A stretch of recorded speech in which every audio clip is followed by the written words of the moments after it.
Daniel? Are you before me? Call that radio.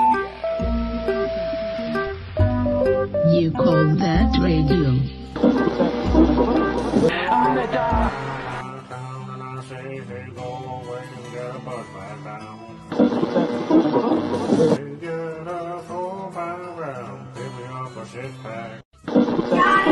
Hello? Hello? Hello? Hello, yes, this is Dog.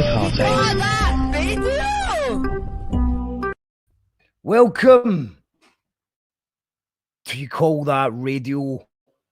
It's a good one tonight. It's going to be a good one. I'm really pleased to see that we've got Martin Windebank limbering up backstage, and he's going to be with us in a little second. An amazing photographer, amazing filmmaker, amazing musician. If you've not heard of him, you will have probably seen his work. Crucial to the scene in many bands that he's photographed. Doesn't get enough credit, I don't think. But you're about to learn about the myth, the legend that is Martin Windebank. So let us know if you can hear us in the comments, okay? Just in a little sound check here. We should be broadcasting live to YouTube. We should be broadcasting live to Twitch.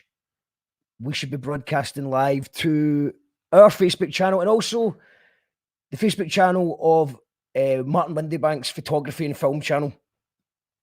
So let us know if you can hear us okay. Tonight as well, we're also going to announce about 7 or maybe even 10 shows that are coming up on You Call That Radio. It was a busy day getting a few bookings confirmed. So I was a wee bit late because I was actually just making a wee video, which I hope is now ready to announce the thing. Oh no, I think it's the wrong thing. Let us know in the comments if you can hear us. Hit the share button. All that good stuff. To start. Yeah. An American psychiatrist.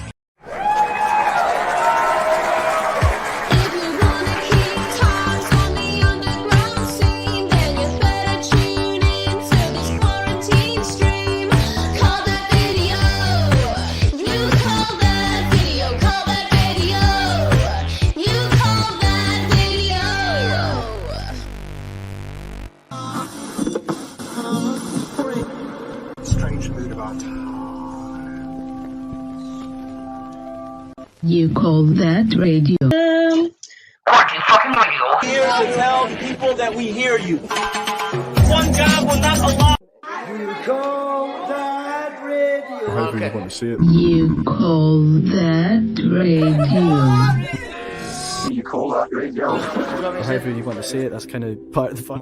Powered by our patrons. Brothers and sisters. Brothers and sisters.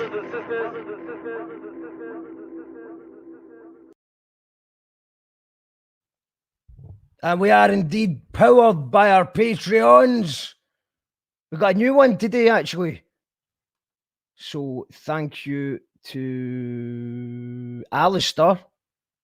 I hope I've spelled your name right.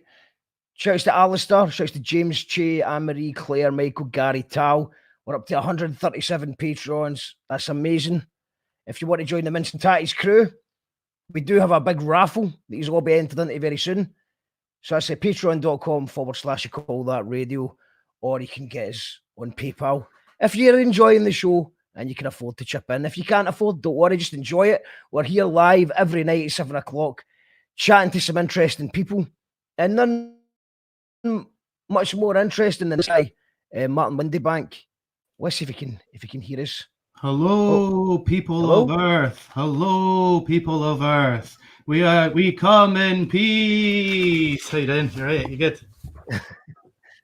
Very good, Martin. Very good. Thanks for joining us. I thought it's quite good as well because obviously you've been the judge for the Poetry Slam over the last couple of weeks. And it's been every Wednesday. It's been quite intense every Wednesday. And I think a lot of people were like curious to who Martin Windebank is. Very so who curious. is Martin Windebank? I'm curious. I'm curious. So still, you know. But Martin Windebank, who's that? It's a guy that's I don't know. He's a bit lost in his mind sometimes, you know. He likes to see great artworks and people enjoying themselves, and loves music, and grew up kind of in a small town, but loves the city. Haven't been there for a while, so he hasn't been there for a while. Likes to travel. Hasn't traveled for a while, but loves to travel. Seen a few things, been in a few places, met a few great people. Yeah, you know, he's all right. He's a nice guy, I think, and he likes. That's a nice guy. He likes to dance. He likes to dance. It's about You like to dance? like to Stuff, man. I miss the dance, you know. We've got another Windebank here. We've got James Windebank in the house. John McCrory says, all loud and clear here. Shouts to John McCrory, and shouts to everyone who's on Twitch, which is the best way, because we're going to be it's photography. I like John's photography. Like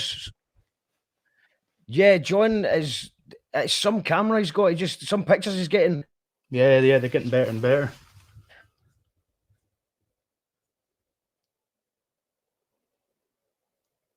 Am I on the show and Mark's off the show? Hang on a minute. Let me just see. Am I live or is it? Am I here? And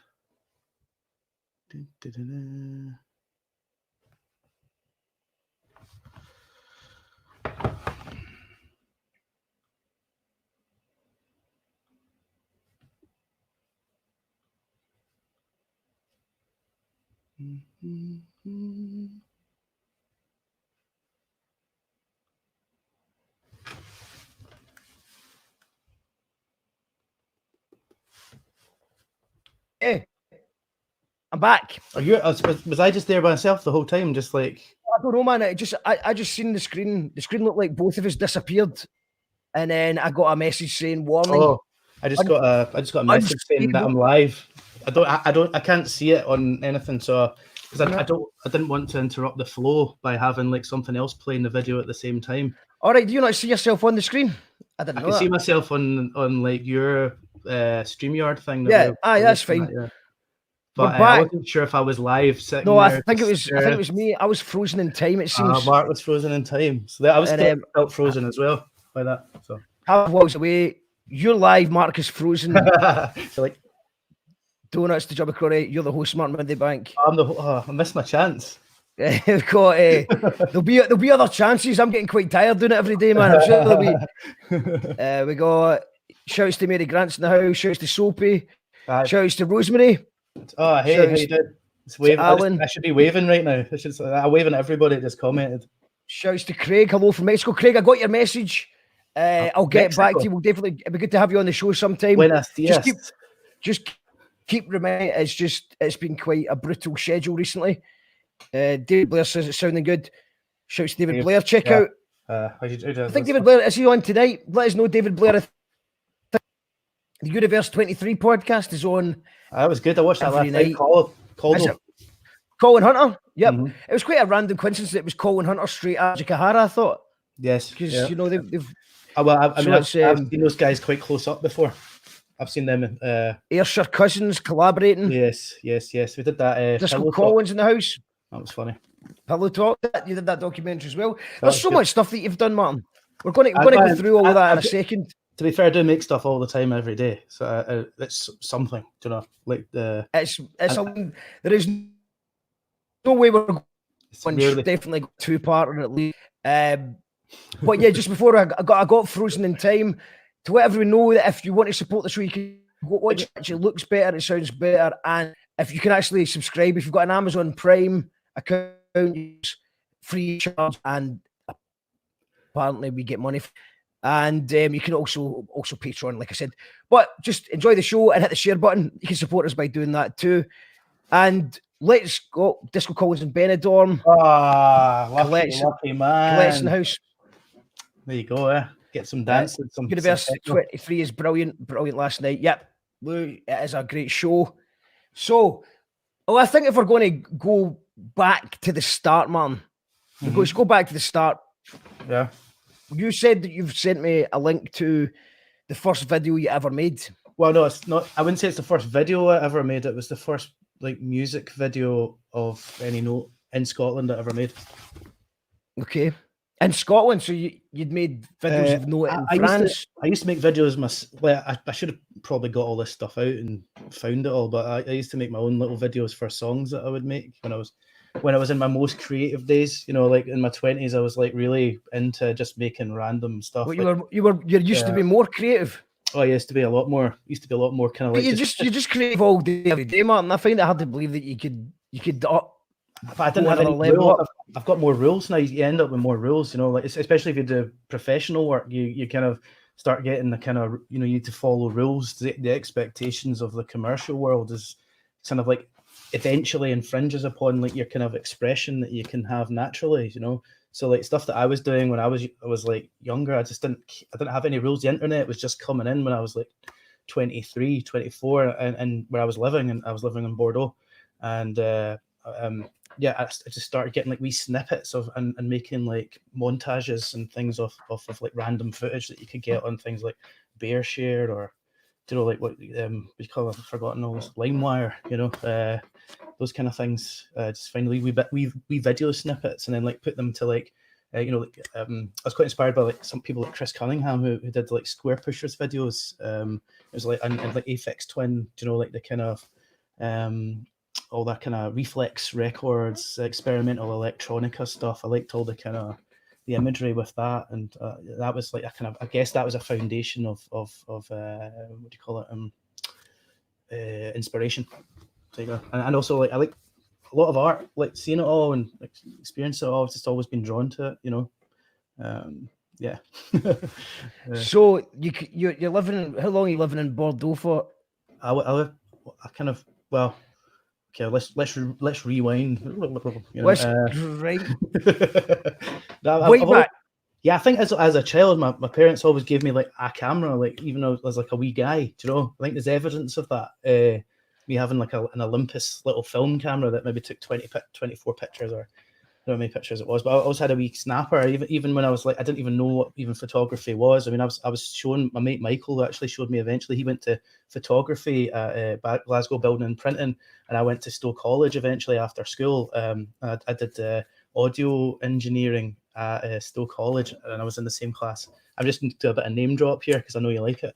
I do. Wait, hold on. James and Ben from Biffy Clyro.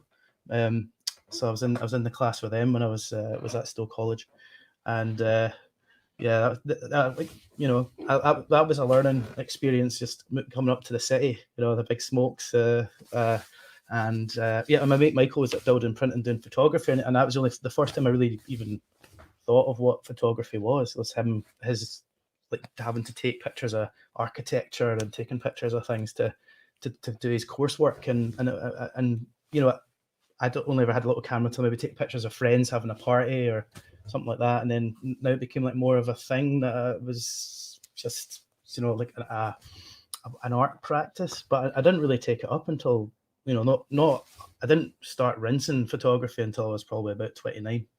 Because now, I mean, it's fair to say that now it's an obsession. It's deep. It's deeply ingrained. Because I see you taking days off, so you're not. So usually at festivals or at gigs, either you're being hired to take photos, or you're doing it because as a favour or whatever you're doing. Anyway, you're doing stuff. But when I see you sometimes when you've got the weekend off, and you're like, this is my weekend off, and you've always got you know, the way that maybe like an undercover cop would maybe have a small gun in his holster. You've got the small camera in your holster ready to go. I know. Well, I mean, you know, there's always an opportunity. It's just, I do love it. I have to admit that it's really, I really do. I'm all the time. Like, people don't see the photos that I take really, because I don't really know what to do with them, because it's like pictures of like a sunset or something like that, and then I don't like kind of keep posting pictures of sunsets, but I just like keep getting better ones or like different ones, you know, and like nice scenes and things like that from around. Everybody does though. Every time you post a picture of sunset, everyone's like, "That's a brilliant picture of a sunset." Got a fair few. Keep them coming, especially right now, because obviously city dwellers like myself, we don't see much of anything now. No, fair enough. I took a lot of nature pictures recently. Actually, I've been out in a few, discovering where I live a wee bit more. Like some friends have showed us like where to. Shouts to Adrian and Sarah for showing us this walled garden the other day. That's like an ancient walled garden in Helensburgh. And I didn't even know it existed. I've lived here for years, and we went there, and it was just like this ancient walled place, like really high walls, like really big, like kind of rectangular environment. And inside it was all just like wild garlic and nettles and flowers that had just taken over the whole place. And it's like a kind of such a stunning place. You know, the sunshine was just streaming through the trees. I was there with my brother the other day, and you know, obviously socially distancing. Do you know what I mean? Because we don't hang out together at all. And then took loads of pictures, took some video. Yeah, that was it. You know, love it. I can't just stand there and really absorb the environment. I've got to just be like, sure, oh, this is amazing. Click, click, click. You know. So we've got a first question of the day. It's from John McCrory. Says, Martin, do you have a favourite camera, body, and lens? What's your go-to gear? Yeah, well, I mean, I don't. Yeah, that is a question. That is my favorite go-to thing. Is I just always get Canons. That's also pretty much for the last while. But my first camera that I had was a Lumix. My first good camera was a Lumix GF1. I've got it sitting here just in case someone asked me that question, so I could go a bit of show and tell. So here's that's the body of it, right? That's the body of a Lumix GF1. That's an added-on viewfinder, electronic viewfinder, so you can look down it and film with it at the same time. I mean, this thing was brilliant. I've got so many some of the best pictures I ever took were with this. And then later on, I was in Paris working on a building site randomly a few years ago, building a pub at Donfer Rochereau, and this old camera shop was closing down. And I got this off a guy at the camera shop. It's like an old Bolex like Som. Hang on, see, I'm turn that around. It's like a kind of a weird zoom lens. You kind of do that to zoom it. Got this lens, and then I've got this from Hong Kong. It's like an adapter. This is a C-mount thread from an old camera from, I don't know, 70s or something. 60s. I'm not sure what era, but you screw that on there.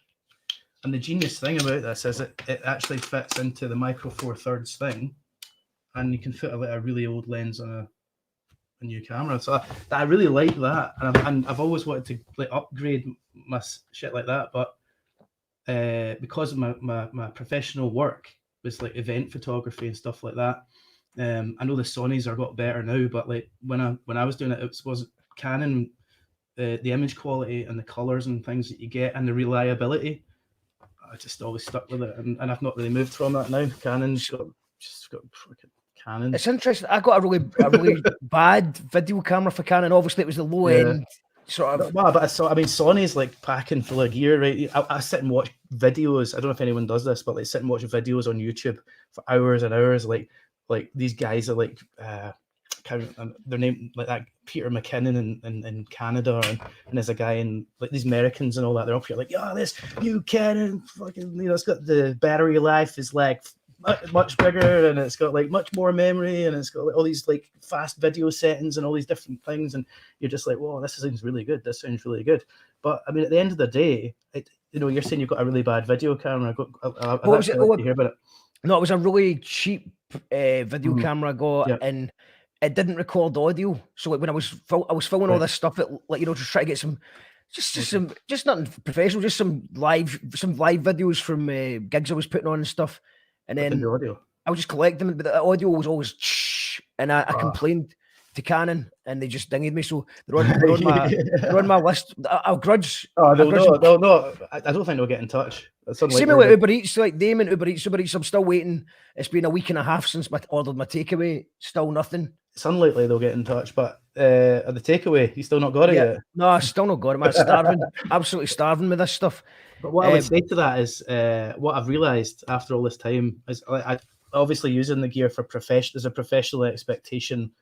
You know, when you're doing like award ceremonies, the images need to look pretty good. But at the end of the day, you know, you're just mostly using them online, social now. I mean, I haven't really done a lot where it's requiring high res for print, but it does happen. But you know, at the end of the day, you don't need a big massive camera. It's like it really is to do with first of all the content of the shot, right? So what's in it? So, I mean, if you take a picture of a UFO, you know, you get a picture of Nessie. You know, does it matter if it's shot on but I mean, obviously it's nice if it's a full high res, but at the end of the day, if you've got the picture of Nessie or like you've got, oh, look, there's Donald Trump walking down my street. Oh, quick, I better get my camera. It's like, especially if you catch them on a windy day, the pictures always do well. Or somebody going by with a balloon and they're getting the static off his hair. As long as you can see it, doesn't matter the quality of it. It's just that's the content of it is everything. It's just that you caught the essence of that moment of what was in it. Like, oh, there's a UFO, there's a picture of it.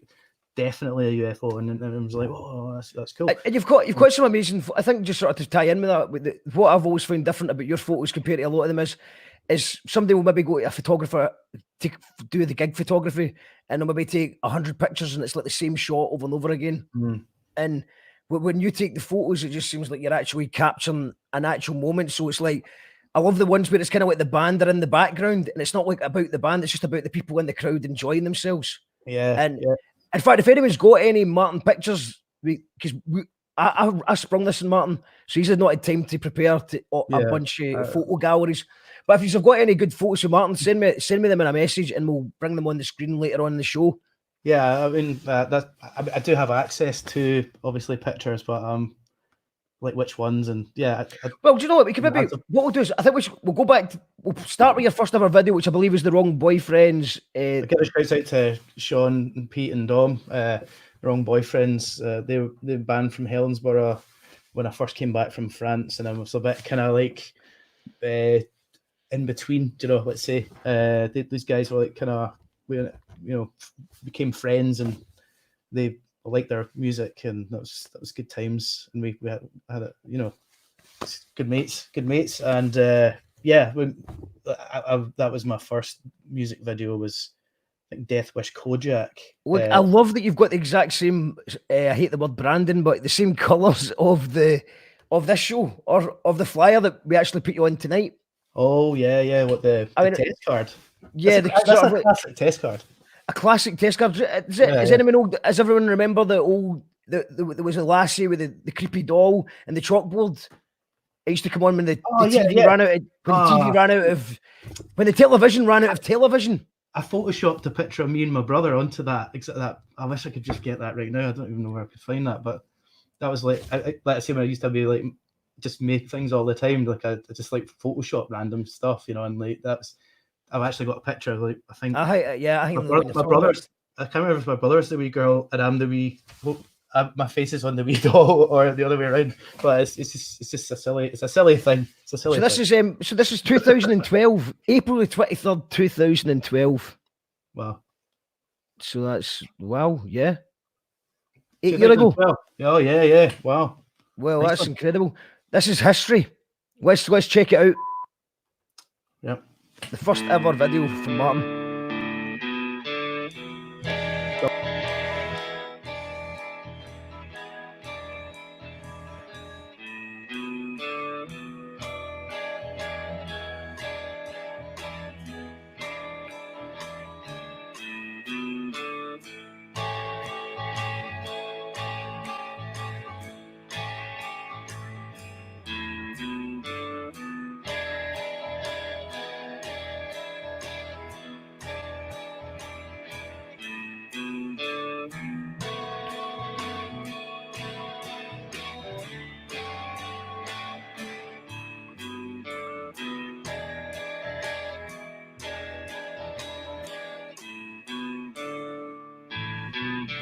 Watch on the priest wash his own hands.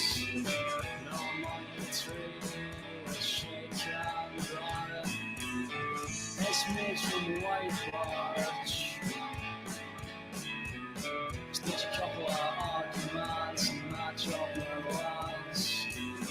Coming over later and I'll buy you a popcorn. Nobody getting over case. Let's take it through, so it could be a setup. Yeah, Dumpty sat on a wall. You know who's his own man? Nobody. And let's face it, who wants to be nobody?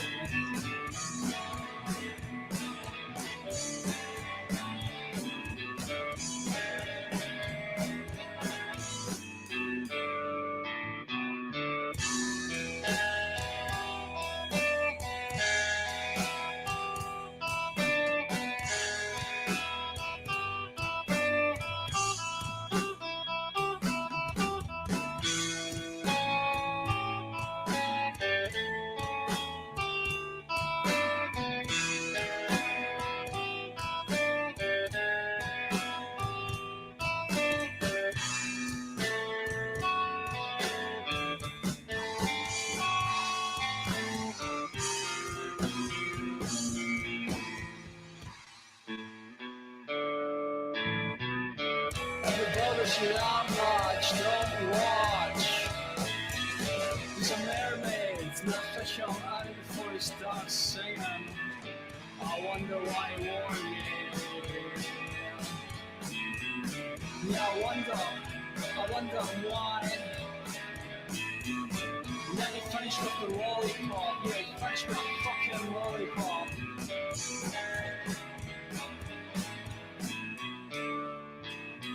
So many channels to choose from. The main stock is on a map. Death Wish, Kojaks, exploded all over my face. And he says, Lord,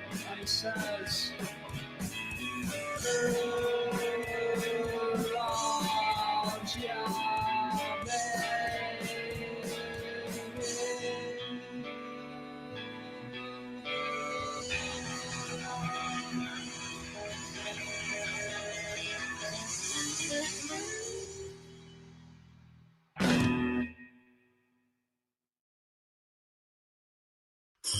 I got you. Ready? Yeah, here. 1, 2. 1, 2, 1, 2. Yo, this is Charlie Tuna from Jurassic 5 live and direct here in Glasgow, Scotland, and you call that radio? Upon you, we are here to tell the people that we hear you. One God will not allow us as people of conscience to lose our morale. We see the crimes of this government, how they support every dictator and criminal on this earth. Sometimes you can feel down. Sometimes We are live. As you call that radio, we're here every night at 7 o'clock. And tonight we've got the legend that is Martin Windebank. How you doing, man? Good, thanks, man. Nice to be here. Thanks, Mark. And you've no, anytime, man. Anytime. You did just kind of drop it on me, like I thought, but I appreciate that. No, I think it's just a bit. I think sometimes you can overthink these things. Do you know what I mean? Totally. It's nice doing the poetry slam and then the other time when doing the characters, but it's nice to just like be be Martin. Be me. Mary Phillips says brilliant. Nice one. That was all improvised. Do you know what I mean? And everything was shot. That whole video was done on. So if I can get this, or it's done on this. And you can probably get that for about 60 quid now. Do you know what I mean? The whole video was done on that camera. Amazing. I know. No, that's what I like about it. It's just that you can. It's just really about what the things that you're going after. The camera's just it's a tool, but it's not the important part. Well, it is very important, but it's not you can have a fancy camera, and if you're just not, you can't just make good photos happen. You're not going to You need a bit of luck, a bit of ingenuity. But the more stuff you learn and the more work you put in, then you start to make your own luck. I think that same goes for most art forms, like writing or anything. That if you just keep doing it more and more, then you're going to get lucky. Yeah. Is it luck? Is it luck, man? Am I being? But you know what I mean by? Do you know what I mean by luck? Obviously, I'm not saying that it's lucky. It's allowing yourself a lucky shot. You know what I'm talking about when you get. I know. Because I'm not a photographer, but as my phone camera's getting better and better, I just noticed that I'm starting to get that lucky shot. Get a couple more lucky shots, yeah. How do you do your quick draw on your phone? Just just whip it out and It's fumble not with good, it for a man. bit. It's not good because I've got a code in my phone because I'm worried that someone will nick it. Yeah, So that's the thing about that phones is like, yeah, you can do your thumb scanner or something like that, but you know, if you really wanted to do it quick, you're going to struggle with a phone. That's why we all need the Bill Gates vaccine, innit? So we just have it in your eye, like a pair of glasses like this, kind of like with a target system, and you just wink, you know, and it just takes loads of pictures for you. You saw that was just an invention I just made, by the way. You know what I mean? Mary Veronica says, great to see you, Martin. All these comments are beautiful. Thanks. Finiston, very amusing. You're a talented and good guy. Thank you. Thanks. Well, yeah, I appreciate everyone's comments. Gavin Mitchell's in the house, and you make your own Sir luck. Sir Gavin Mitchell. Thank you, Gavin. Gavin did a great show with us a couple of weeks ago. Help call that radio on the map. Appreciate that, Gavin. Great guy. Great. Amazing. All the love to Gavin.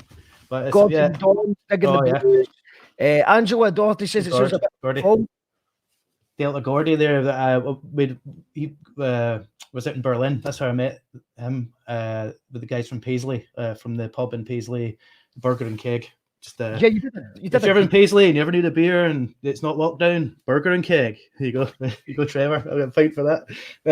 But did you know that you released your video on the first ever John McCrory birthday? Your first ever video was on a John McCrory birthday. Oh, amazing. Amazing. That makes it. That's what it was about. Really, just knowing that now. That's why. Do you know what I mean? That's why it was made. But that was all. That video was done with a lot of photography. Actually, it was a lot of stills. It was all a lot of it was stills. Just you just hold the shutter and you just kind of like you move and it's like click, click, click, click, click. There's a wee tip. If anyone didn't know to do that, it's quite good. I've actually made a wee video today that is just with images.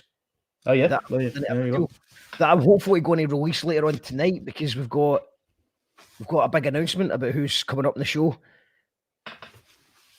Cool. That's what I was saying. I was watching Tosh's thing last night, and right at the end, he put on that video, and it's just like his mouth. It's just like that kind of like his mouth, just like that video he had on at the end.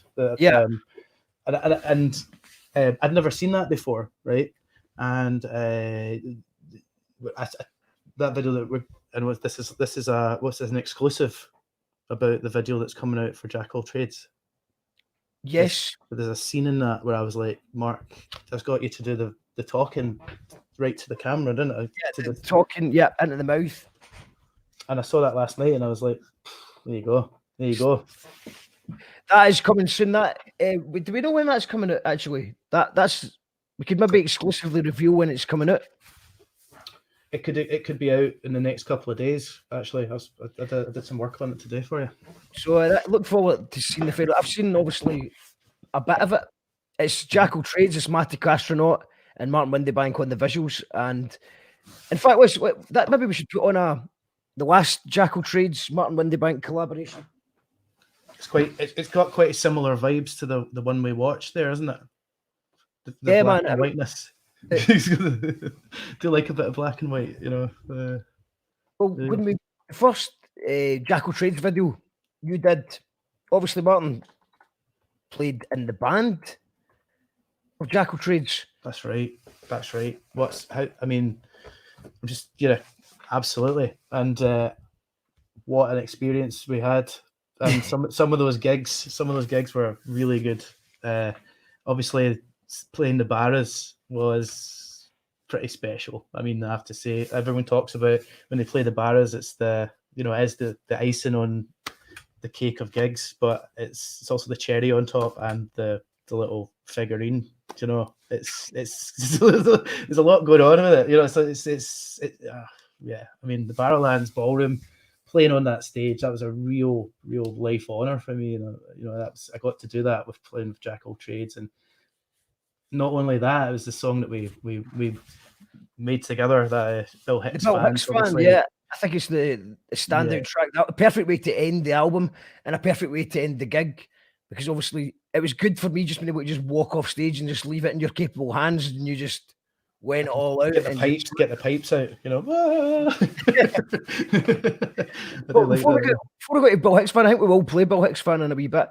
But what the hills have no eyes, because what I love about this one is And you came down to visit me to do it I as well. came down to visit you, and we went into the forestry, and we shot it in about, I don't know, an hour. We filmed it in an hour. And that same time, is that not the same time that we came up with we played Bill Hicks they started recording a rough version of it? I think so. That same time. So that was a productive evening. There you go. Yeah.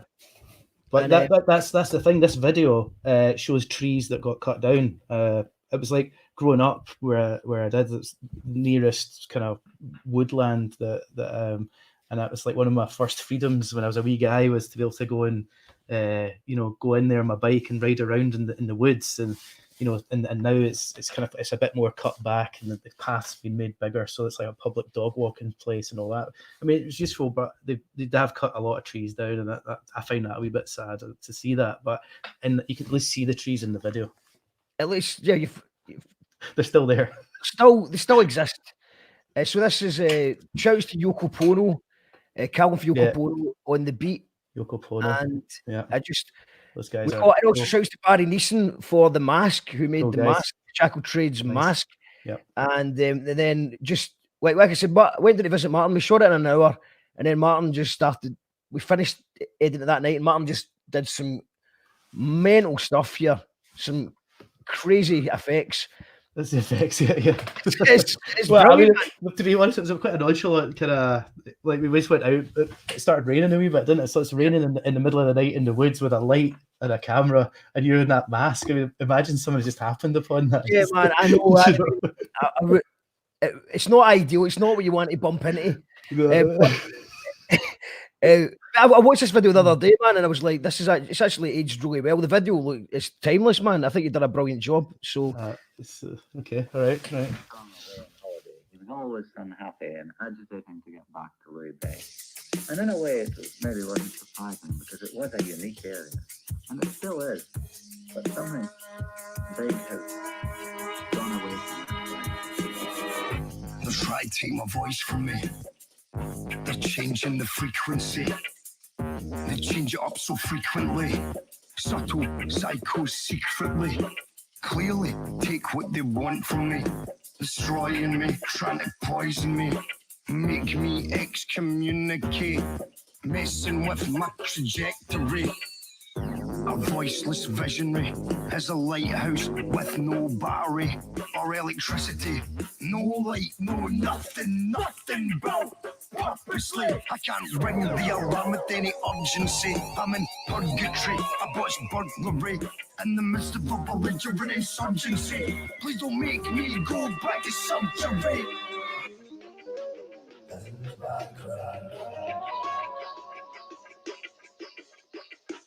In the background. The biggest thing in your life is planning for tomorrow. Moving on to leave and make this biggest thing fall in the background. Come with me, let's find another way. Come with me and find the others, mate. Come with me and find another way. I'm done with this monopoly. There must be something otherly for the lovely. This they turn ugly. They're trying to take my sleep from me. Subtle psychos secretly creep in the scenery to leer at me. Sneaky peeking from the greenery and punish me for my honesty. They're lurking in the forestry. I can see their machinery recording me. Eyes are shiftily avoiding me. They're trying to rewrite my eulogy. I'll be 50 years dead before I get any apology. Many a time I've come off the hill in the dark and stormy winter night. I'm tired and glad to see the light at Bob's window shining out the black. But now there's nobody left there. And the glen's empty, and in a way it's doubly deserted since Bob is gone.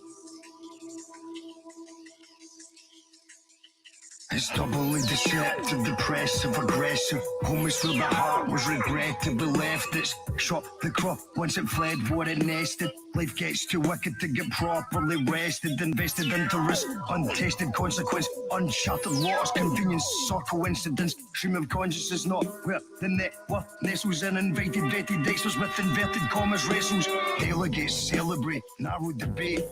Death of conversation is a place where awake manifests and escape. Where there's patsies at stake. Keep one eye on the road and another on the brake. A spate of hate rotates around this shaded place and space. And a flag in the wrong hand may as well be 10 grenades. Complacency's complicit, but complexity's a noun. Heart races for the last time with unusual sounds in the background. Imaginary walks in the hills with none around. Not a witness on the farm, not a soul on the ground. Factors that play tomorrow never came around. Dark actors playing games, no foul play found. Brothers and sisters. Is that you, Daniel? Are you before me?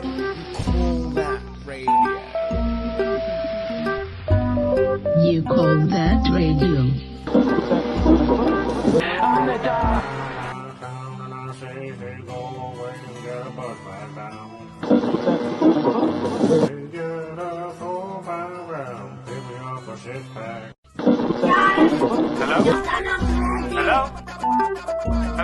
Hello, yes, this is Dog.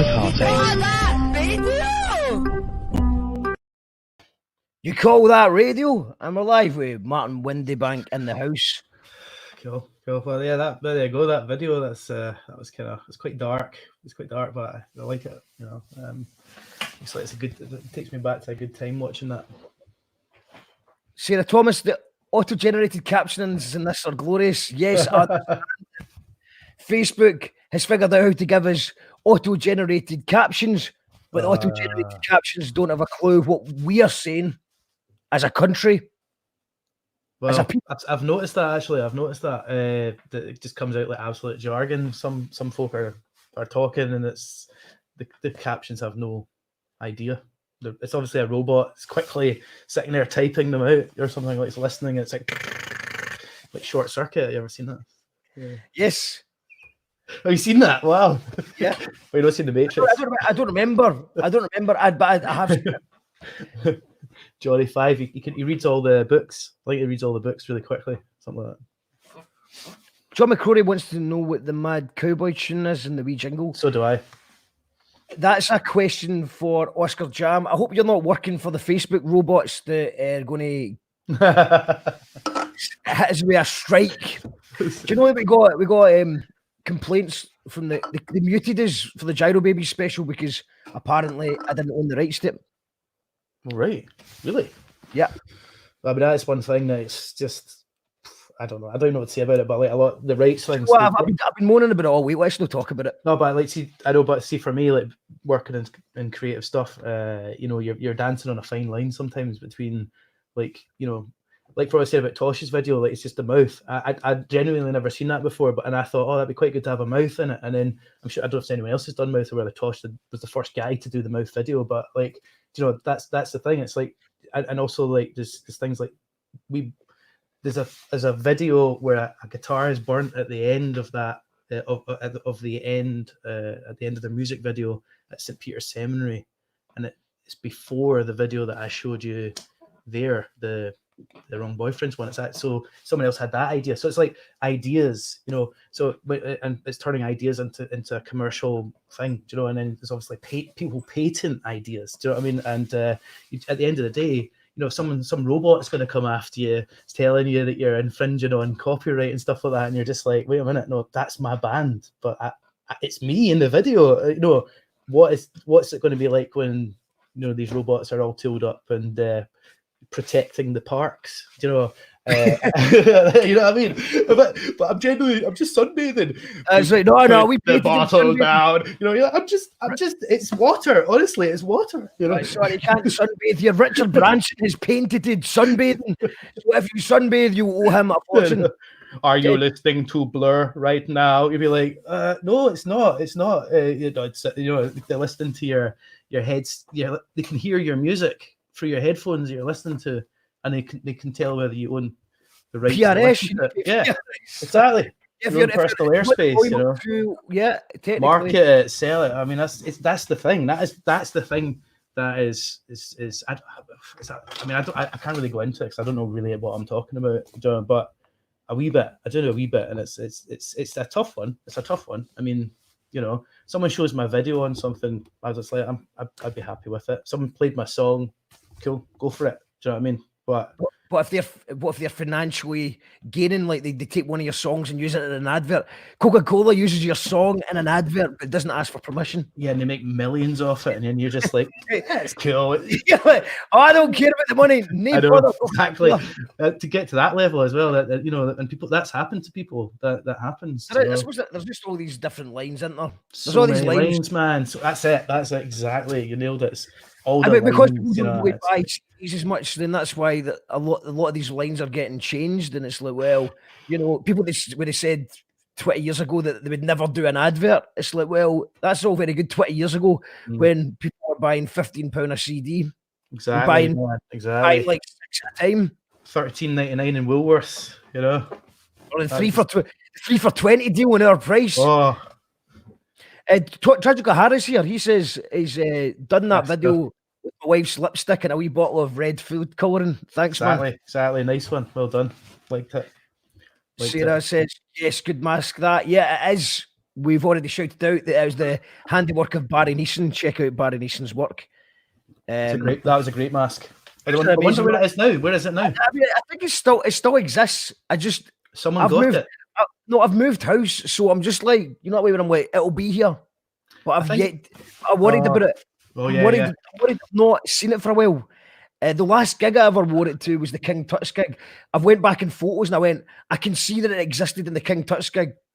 But I remember deciding that, trying to wear the mask for songs was too much. I think I got about 2 songs done and then it was I think it could be a vortex or something, like a goblin vortex where it just sucks objects into it for a while. The past to hug the trees that were in the video. Ari Real Alive says Pete is absolutely clatty. Shouts to Scott.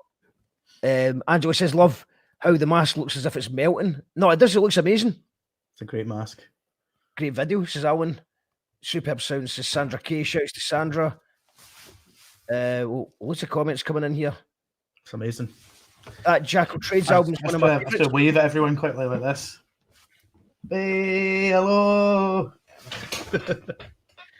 Sandra, Martin, whereabouts in Helensburgh are the swans that you photograph?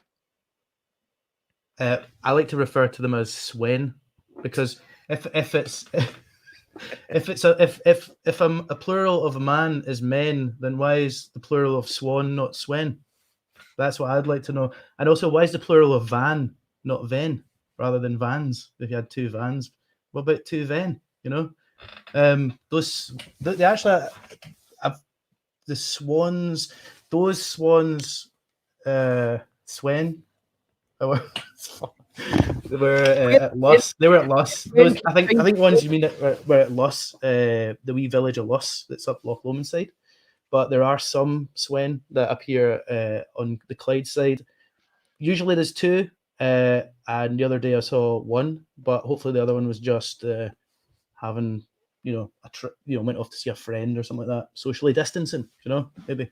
But they're usually just around the pier or near the beach on the front of Helensburgh.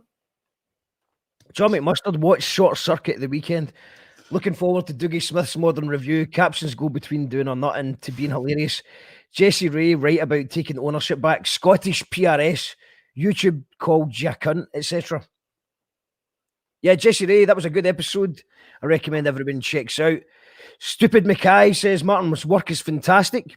Thank you. That was good times. Good times.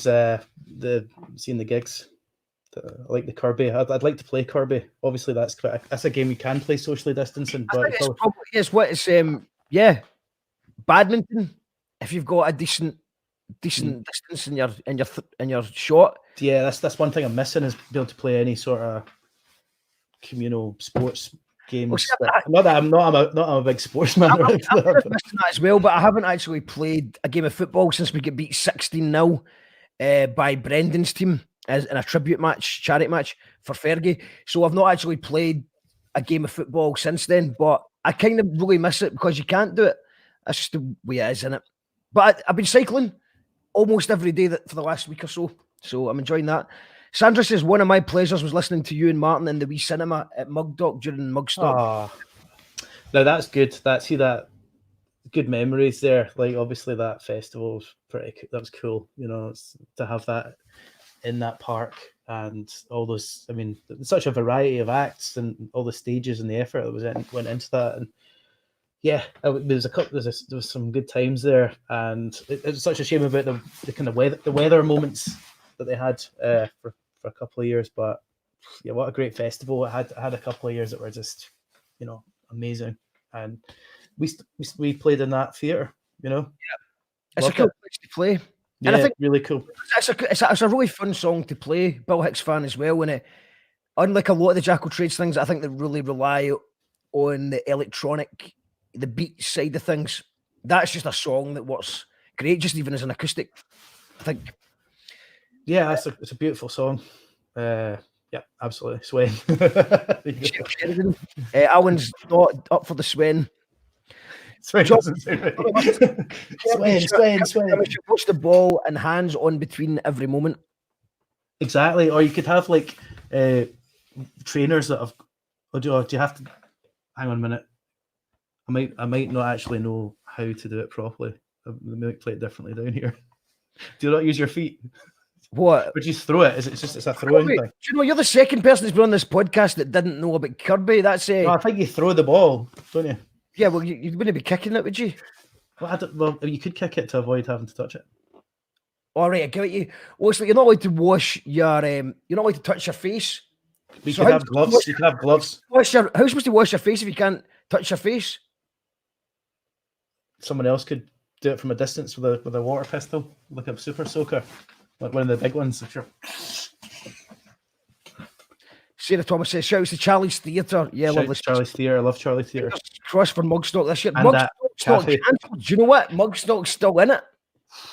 They're not giving up. Mugstock's not giving up. Everyone, let's go there. Neither's Knockin' Gorick. I mean, I think both of them in September. I mean, it's not looking great, but you never know. It'd be amazing if something could happen, but I know, I'm obviously aware of all the risks. So I know it's probably unlikely, but you know, let's hope that something happens and it all works out. I think imagine just everything's fine. Mm-hmm. Somebody just finds that the cure is something like, I don't know, lockets. Someone just hasn't tried lockets yet, and it just turns out the lockets fixes it all. Lockets neutralize the virus, apparently. No, they don't. I don't know that. Wait a minute. Fake news. Fake news. That was rubbish. Disco Colin says, "Is a Kirby pitch in Glasgow or a team I can join?" Disco Colin would be a great player. He's a great player. He is a player. You know what I mean? He's a player. A player's player. Martin Windebank and Hepburn have no clue about Kirby, but they're both beautiful souls. Well, you know, I think I've played it before, once or twice, but not often. Colette, you messaged me asking about how do you send videos. It should call that radio at gmail.com. So it should call that radio at gmail.com if anybody's wanting to get involved and send stuff in or photos over or videos. Gordon Don says Wrigley's chewing gum used free all right now. Paul Rogers said we never got so much as a packet of chewing gum for it. Wow. I even remember that advert. That's making millions. All right. No, I better not do it in case I get banned. Yeah, the robots will get you for that. Because I'll just obviously nail it as exactly the same. I don't understand that. There's people singing a song and then it just gets banned or something. It's crazy. David, listen, thanks for the shout. We're on 23 Universe is on tonight at 9 o'clock with Tom McGuire. Ooh. 70th birthday special. And we're on YouTube and Twitch as well. Nice one. John McMustard, this is earlier on comments. The man, the dreamweaver. The man has an artistic eye and a desire to find the beauty in things. Truly gifted, Martin. Pleasure to know you. Love John. And Mary Grant says, my Facebook profile pic was taken by Martin when I wasn't expecting it. It was at the Sealgate Festival. I love it. Love Mary, all the guys, Tony, all the family. Shouts to them, you know. Okay. Let's play another video, man. Yeah, so yeah. I think okay. Well, I was thinking one of the, because you're working on a new Twistettes, and I can actually exclusively reveal the people have been asking for Joe Dark and Nicky Dark, and the Twistettes will be here next Friday night. They'll be on You Call That Radio, and we're hoping that we're going to be premiering the new video that you've been making. So can you tell us a little bit about that, and then we'll maybe go for something like that? So basically, because you can't go and film anything or anyone these days, you just, I guess the way it works is you ask whoever the video is for to film the footage themselves, and then I make it up like a kind of like a montage out of it. So I take the footage, and then it's just like it's like a jigsaw, you know. You just kind of like, oh, I get some random stuff. Let's make a video, you know. It's just quite cool, you know. Quite like it. So it's kind of style of filmed by Mark McGee, starring Joe Dark from the Twistettes, and you know, it's shaping up to be a kind of quite a surreal piece, I would say. You know, it's got a couple of wee interesting things in it. There's a randomness, but yeah, it's going to be good. It's going to be good. Let's talk about Lamppost Light. So let's go back now. That's the future. That's next Friday. We hope that we can premiere that on the show. Lamppost Light. Lamppost Light. What's happening in this? Yeah, it's like these videos are, you know, it's just free form. It's free form, isn't it? You know, just go for it. Just make a video. That's it. Just don't come up with don't have a big load of rules.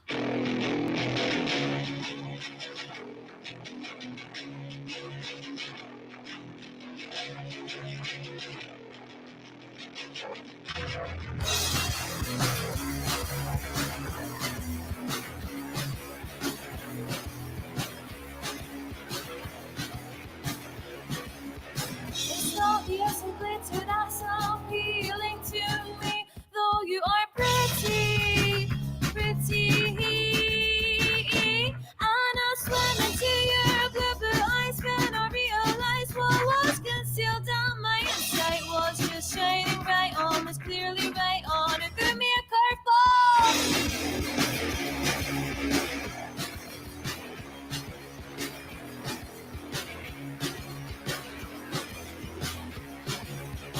It's not the shining brasses that's appealing to me. Don't need money, got my own subsistence. And it's unfilled, your bits extinctly fueled by tiny extradited soundbites ignited on the pavement and down the back street, under the lamppost light, under the lamppost light, under the lamppost light, under the lamppost light, under the lamppost light.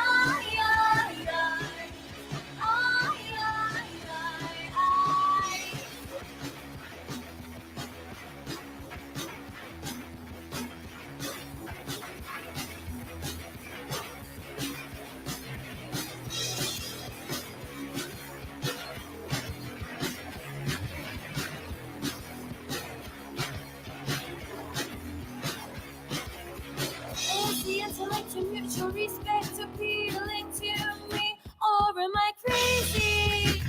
Crazy me? Should I back away from the smoking gun? Cause it's making my heart go boom, boom, boom. On the pavement and down the back street, under the lamppost light, under the lamppost light, under the lamppost light. Under the lamppost light, under the lamppost light,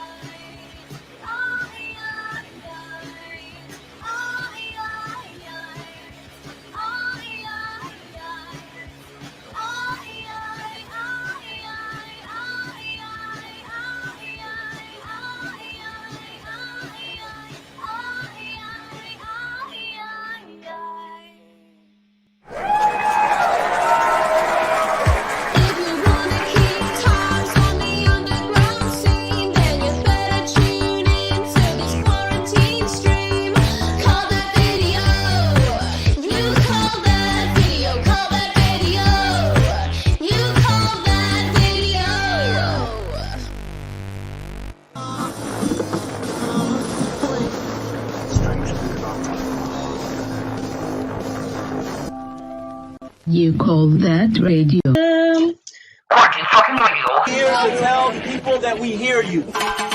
One God will not allow.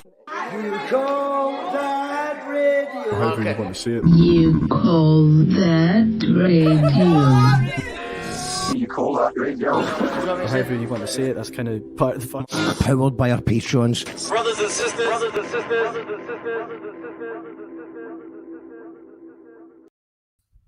And we are indeed powered by our Patreons. Thank you to everyone who's been supporting us on this journey. We've been here practically every day of lockdown. So I think we're round about 50 shows. We started March the 23rd and we broadcast every day, sometimes twice a day, but usually just once. Oh, hold on. I'm trying to upload a video just now that I made just before we came on air, but I don't think it's working. So I'm just going to tell you who's coming up. I've got some announcements to make. Then I'll get Martin Windebank back in the show. So that was Tragic O'Hara we had last night. We've got Stanley Odd coming up soon. Looking forward to that. Next Thursday, we're going to have a tribute to the Reverend D. Wayne Love, a.k.a. Jack Black. We've got who you'll know as the legend from Alabama 3, who passed away exactly a year ago. And it looks like he actually passed away on Ascension Day. So Jake's, to commemorate his life and times, we've got some band members, some friends, talking about, telling some Jake stories. Next Friday, we've got the Twistettes, and they'll be just telling the story of their career and hopefully premiering the new video that Martin Windebank's working on just now. On Tuesday, we have, sorry, this is a bit slow. We have Billy Kirkwood on Tuesday, which I'm excited about. I spoke to him briefly when we were at what festival was that? I can't remember. I spoke to him briefly at a festival, but I never got to use the footage because I've actually stopped doing my audio podcast for a wee bit, but I'm bringing that back. Definitely bringing it back. So Billy Kirkwood is an amazing comedian, and delighted to be having him in the show on Tuesday. And then we've got Jenny Lindsay, famous poet, writer, theatre person. She'll be on the show then. I said Stanley Odd already. So, and then on Friday, we've got the Icebox takeover. So I just made all these just before we came on air. And this is always part of a video that should have went doom as we announced it. But we've got the Icebox takeover on Friday. And tomorrow night, we were due to have Tom Spirals, but he's just had to pull out because he's just realised that he's double booked himself. So that's not happening anymore. So I don't actually know what I'm doing tomorrow. I might... Any ideas? Because I shout... There was people arguing on my Facebook today, people arguing about whether they should be protesting or not on Saturday. Maybe we could get everybody with their different opinions and just have like a big Royal Rumble of opinions about COVID-19. Something like that. Might be good. Might be terrible. I don't know. But I'll figure it out. Or let us know who you'd like to see in tomorrow's episode. Can maybe just bring on some of you guys. That'd be good. And one final announcement is, I forgot, where is it? There it is. And you just keep on asking for it. So we did Social Not Working last Friday. So next 2 weeks on Friday, Bus Stop Apocalypse, Gyro Baby Special. I'll try and get as many band members. I know John McCrory's watching. It'd be great to have you on the show, John. Get some former band members and we'll go through Bus Stop Apocalypse track by track and see what we can remember from 2012. This is You Call That Radio. We are supported by you, the patron. It wouldn't be possible to do it without everyone that's supporting us. Thank you very much. If you want to support the show and help us build this thing, then go to Patreon or PayPal there. I'm joined tonight by the legendary Martin Windebank. How you doing, mate? Fabulous, thanks. How you getting on?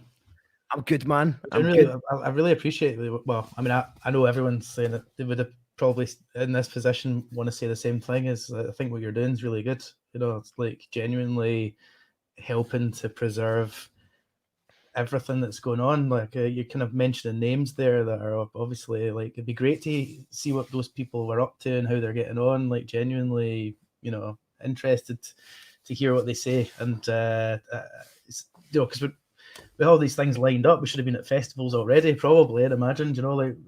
So, we've already would have been Jock and Doris time. Exactly, man. Exactly. I know. Because I see all those memories coming back from that weather as well. Man. That would have been perfect, wouldn't it? I think we're probably going to have the warmest summer in a long time. Yeah. Oh well, at least you got to go for a couple of hours a day now. Well, I appreciate you saying that though, Martin. It's like it's to me, it's just I had no choice. I had to do something, and I'm used to being out and about. I know you are as well. Done a and lot. Just to figure out where the fun is or where the music is, where the art is. It's cool. It's cool. And, so it's good that to somehow keep everything together and connect people. And yeah, I'm glad people seem to be enjoying it. Yeah, it's very important. Work. Well done. We've got good news coming in from John McCrory, who says he'll appear on the Bus Stop Apocalypse one. Amazing, man. That's great. Because I just think that kind of let down the social not working one we did, because it was just my opinion. And I would like to be corrected if I'm just wrong about stuff. Alan Rorison says his podcasts are helping with lockdown. Thanks for tuning in all the time, Alan. Really appreciate it. Definitely. Sarah is excited for Stanley Odd. Yep. Stay odd. And going back to the Twistettes video, which we'll go back to in a minute. We've got Mary Phillips says, watched that video a few times, love it. Joe has a great voice. Does indeed. It's a great tune. And Alan agrees with that. Loved that. Brilliant stuff. Mm-hmm. And Ali Mack says, love this man. He appears from the darkest depths, armed with a camera and a smile, and captures truly magical moments. A true white rabbit.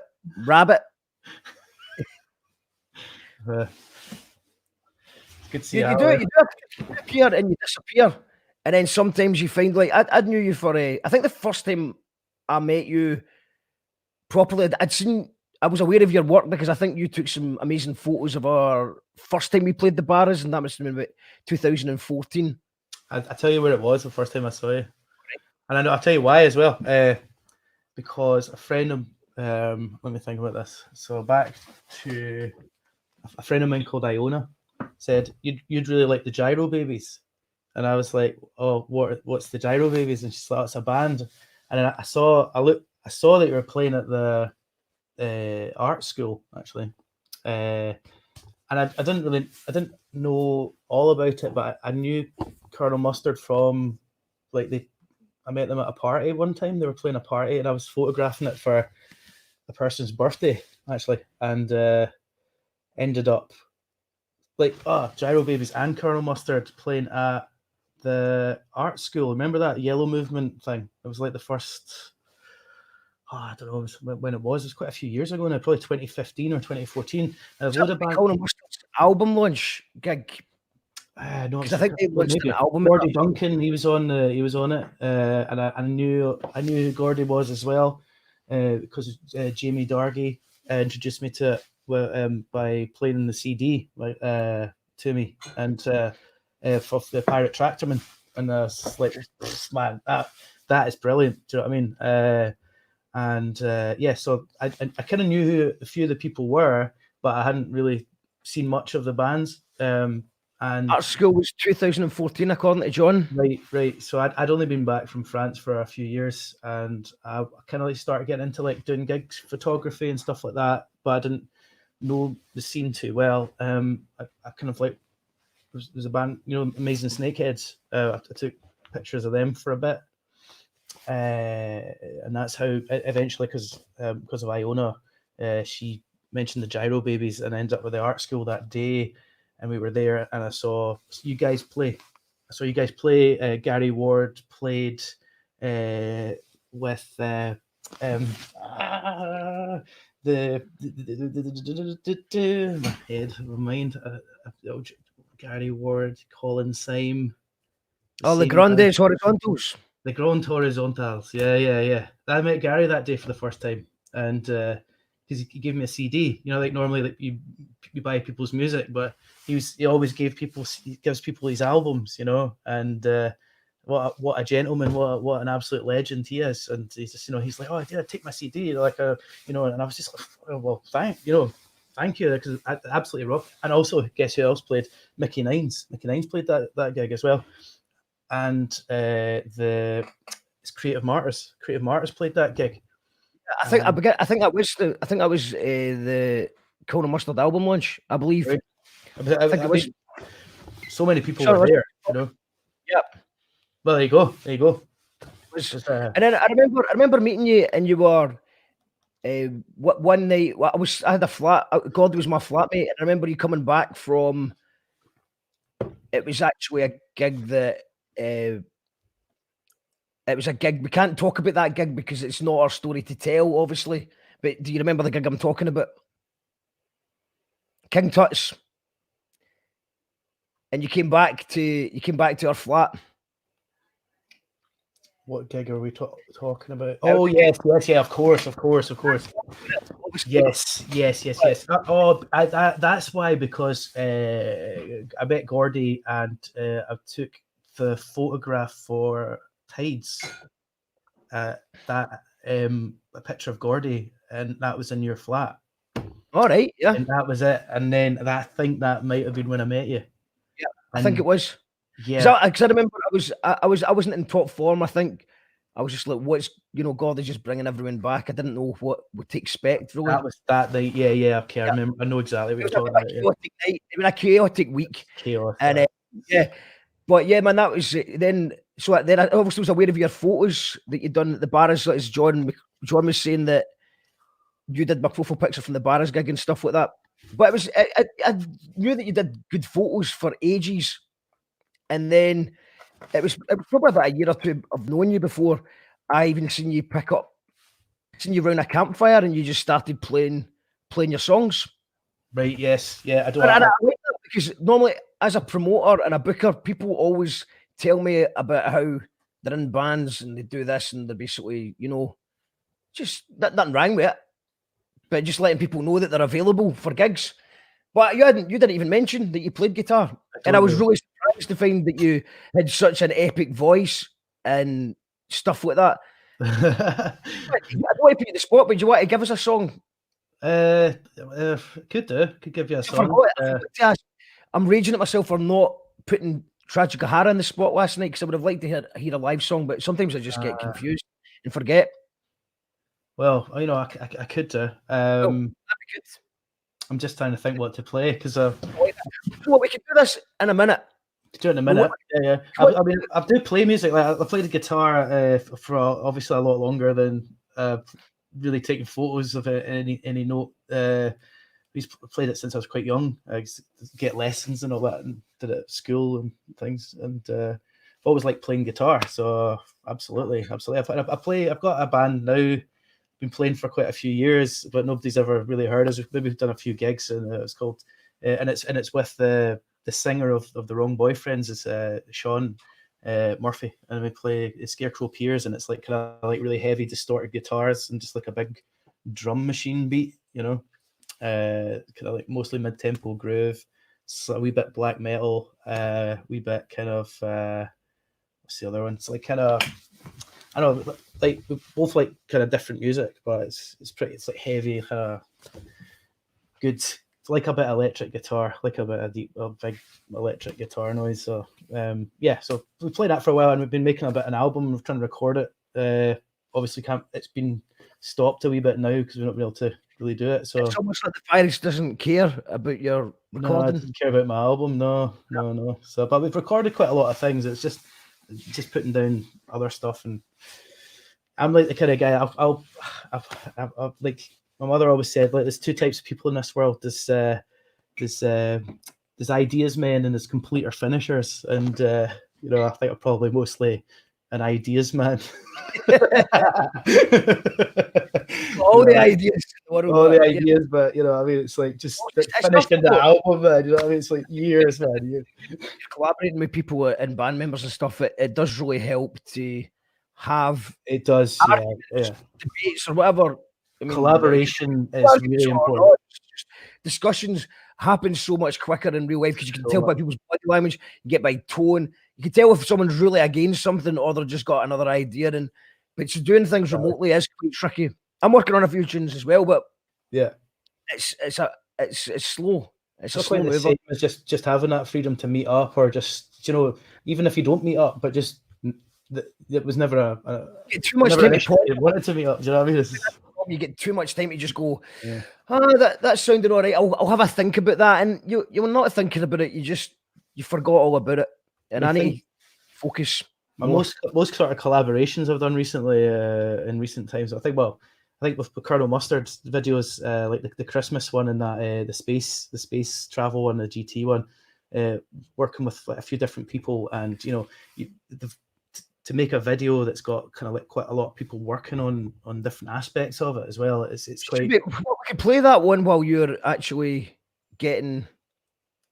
We'll do that one. So tell us a bit more about that video, and I will line it up. What the GT one, one that's the space one.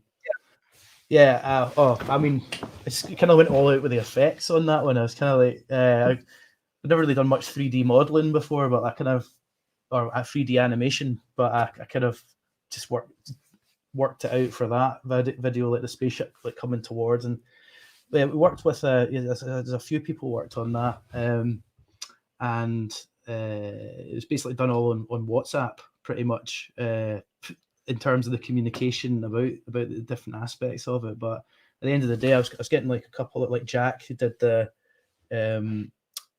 animations of like it's like the volcano, but there's a couple of shots, like maybe 3 or 4, maybe 5 sequences or something he did in it, and they're quite cool. I could point them out, but it's like one when they're typing the keypad at the beginning, the rocket launches. It's kind of like there's a sort of style to his animation. It's like maybe got like 5 or 6 pieces in there.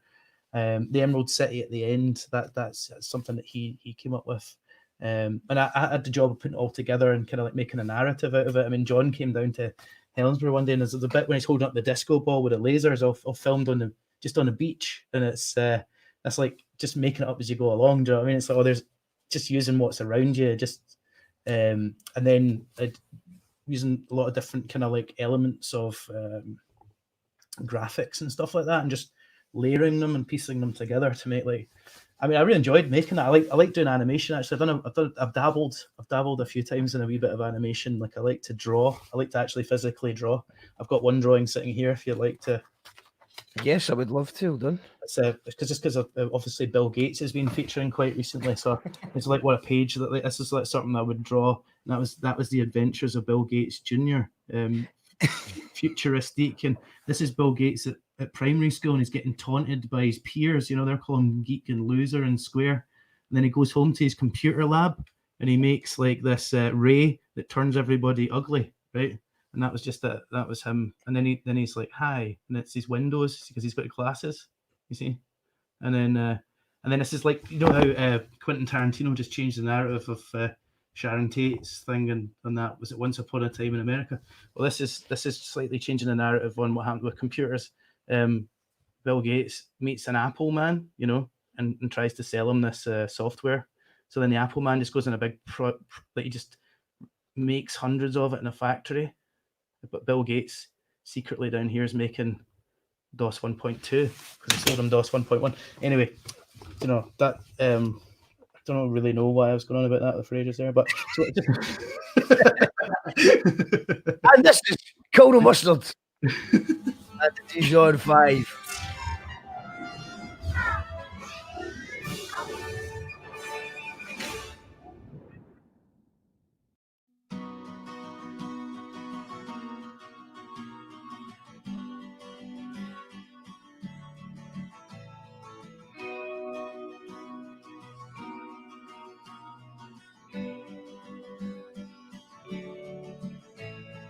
Take me away into the glorious abyss,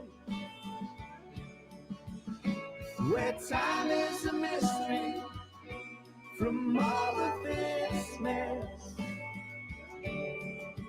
If If we go to the show, will you show me the way? I can't take anymore. Now you've conquered the world. Only one thing can save us. Pass through the black hole.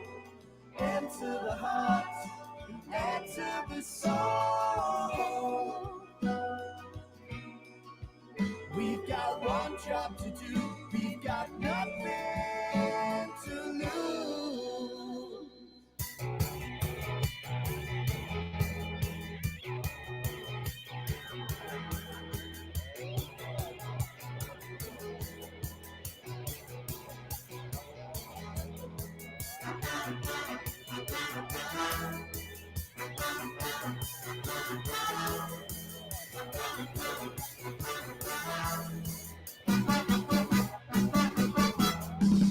We pass Mars at 1,000,000 miles an hour. Fought my way through an asteroid shower.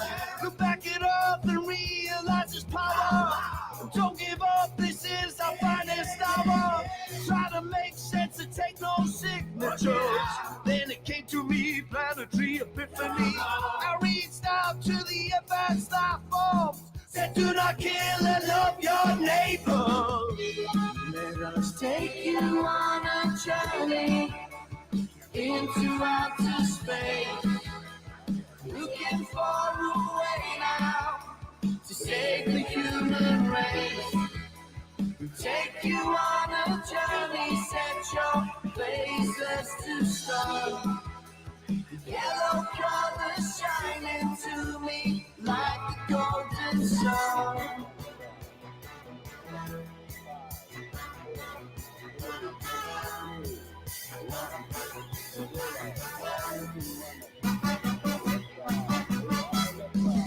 Became a man in a crowd volcano. We made our choice, the space jokes got to go.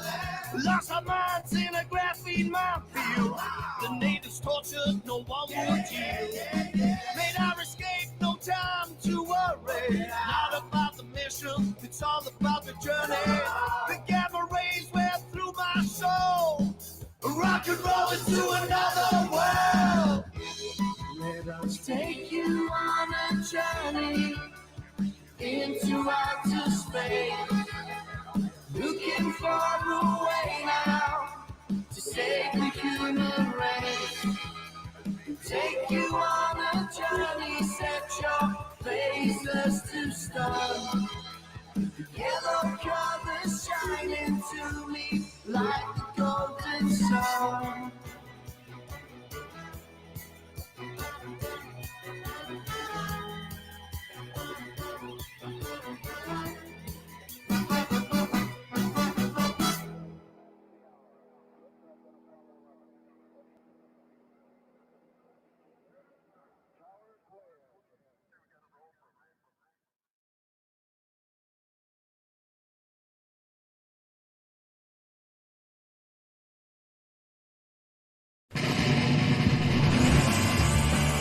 An American psychiatrist called it audio therapy. You call that radio? Yes, it's You Call That Radio. We're live tonight with Martin Windebank. Yes, that video there. Shouts to Frankie and Jack for the help with the animations and stuff on that. That was good. Yeah, I think you said you had some animations for You Call That Radio, like for the. I know. Exactly, I do. I have I used to make like wee stop frame animations. Like I've got a few. I was going to put it up for you guys, but I've not made it. If you know what I mean. So I said that I would, and I will. We've got Colette says, let your pal know I've got lots of vintage cameras in my shed. Well, do you know what? That sounds really interesting. Should do like a show and tell, like a wee video of it or something. CJ Graham says that was quality. We're going to try. I think we're going to get CJ on the show. You know, maybe even tomorrow because Tom Spirals has pulled out. He's going to be on it next week or something. Now, I think what we're going to do is just maybe do the part 2 of the introduction to hip hop in Scotland because that was quite fun last time and we covered a bit of the, the elements of dance and stuff. it'd be good maybe to get a bit of freestyle, and I know CJ can freestyle. So I think we'll do that tomorrow. I'll just play some of the best hip hop tunes from the country. Disco Collins says it's a tune. That's right. Liked Colin's contribution as well to the video. Alan loved that. Once Upon a Time in Hollywood was a Tarantino film. I've still not seen it, man. Is it worth watching? Because I've heard really mixed reports, but I'm interested. Oh, Once Upon a Time in Hollywood. Tarantino film, yeah, that's right. Yeah. Did you rate it? Well, I mean, it was filmed nice, and there was some good bits of it. I wasn't like massively into it. I would say it's not really. Honestly, I thought it was okay, but it was a bit far fetched in a way, and I think it's quite a sensitive story he kind of just played with there. I'm not sure whether that was I don't know. I'm not going to slag it off because it's Quentin Tarantino, so you kind of it's kind of a bit of an untouchable I slag him a bit, but obviously he's got all the cameras. Do you know what I mean? He's got all the actors. He doesn't seem like a particularly nice guy either. Nah, you know what I mean? So I think I think it's fine to slag. Give him a slagging. The thing is, he's got all the cameras. He's got all the actors. Did he not try and kill Uma Thurman? Did Uma Thurman not say he tried to? I don't know about all that. I don't know. I don't really know. Allegedly, I said Quentin. Just thought it was a wee bit like that. That story was a bit delicate. I don't. Yeah. It's a bit weird at the end. I don't know. I mean, at the end of the day, if you like that kind of thing, I don't want to offend anyone by slating it or anything like that. I'm just sure like family of Bruce Lee were not happy with either. Oh, Master Lee, I know. He wasn't. I know exactly. What was there any need? I don't know. I'm going to watch it. Yeah, I don't know what he was thinking. Really, I didn't like. I mean, I like Enter the Dragon much more than I like Once Upon a Time in Hollywood. Let's see that. Have you been watching in lockdown? I've been watching. I've been watching Killing Eve. I've watched loads of stuff. I watched stuff on TV, but I've watched Killing Eve. I watched Tiger King. Tiger King, yeah. I think a lot of people. I think Tiger King's been pretty covered. I think anything that I don't know if I could add anything to Tiger King chat. Yeah, I think it's all been said. So I mean, Ozark. The thing, sorry. Ozark. Have you watched Ozark? I've not seen the new series because I was kind of waiting for Amy to catch up with that. I've seen the second series of that. Again, it's like these people have got all the cameras and all the actors, and they've got obviously quite a good story. And they need to fill maybe 10 hours rather than just 2. So some of it's quite sparse. I know I don't mind this. I like a bit of slow cinema, but sometimes it's just a bit kind of like, I don't know. It's because we haven't really got much representation, say, of Scotland in shows. We've got a wee bit, but we haven't got that much. Do you know what I mean? It's not like a lot of Scottish stuff gets made. Really, I know everyone's like, oh, but what about Outlander, or what about, I don't know, what other things are there? But so we're watching American people going about their business all the time, I would say, and I find that's quite. After a while, it's like, I mean, do people really act like that? I mean, is that just because it's America, or do you know what I mean? It's like that's ridiculous. Why would anyone do that? Do you know what I mean? Life imitating art thing. So it's like, do people act? Do the Americans act like that because? I mean, it's the same. I think that EastEnders is a disease, and I think that I'd agree with that. By the way, I think that's. I mean, people might say, "Oh, it's tackling real life issues and all that," but no, it's not. No, it's not. It's creating problems for people.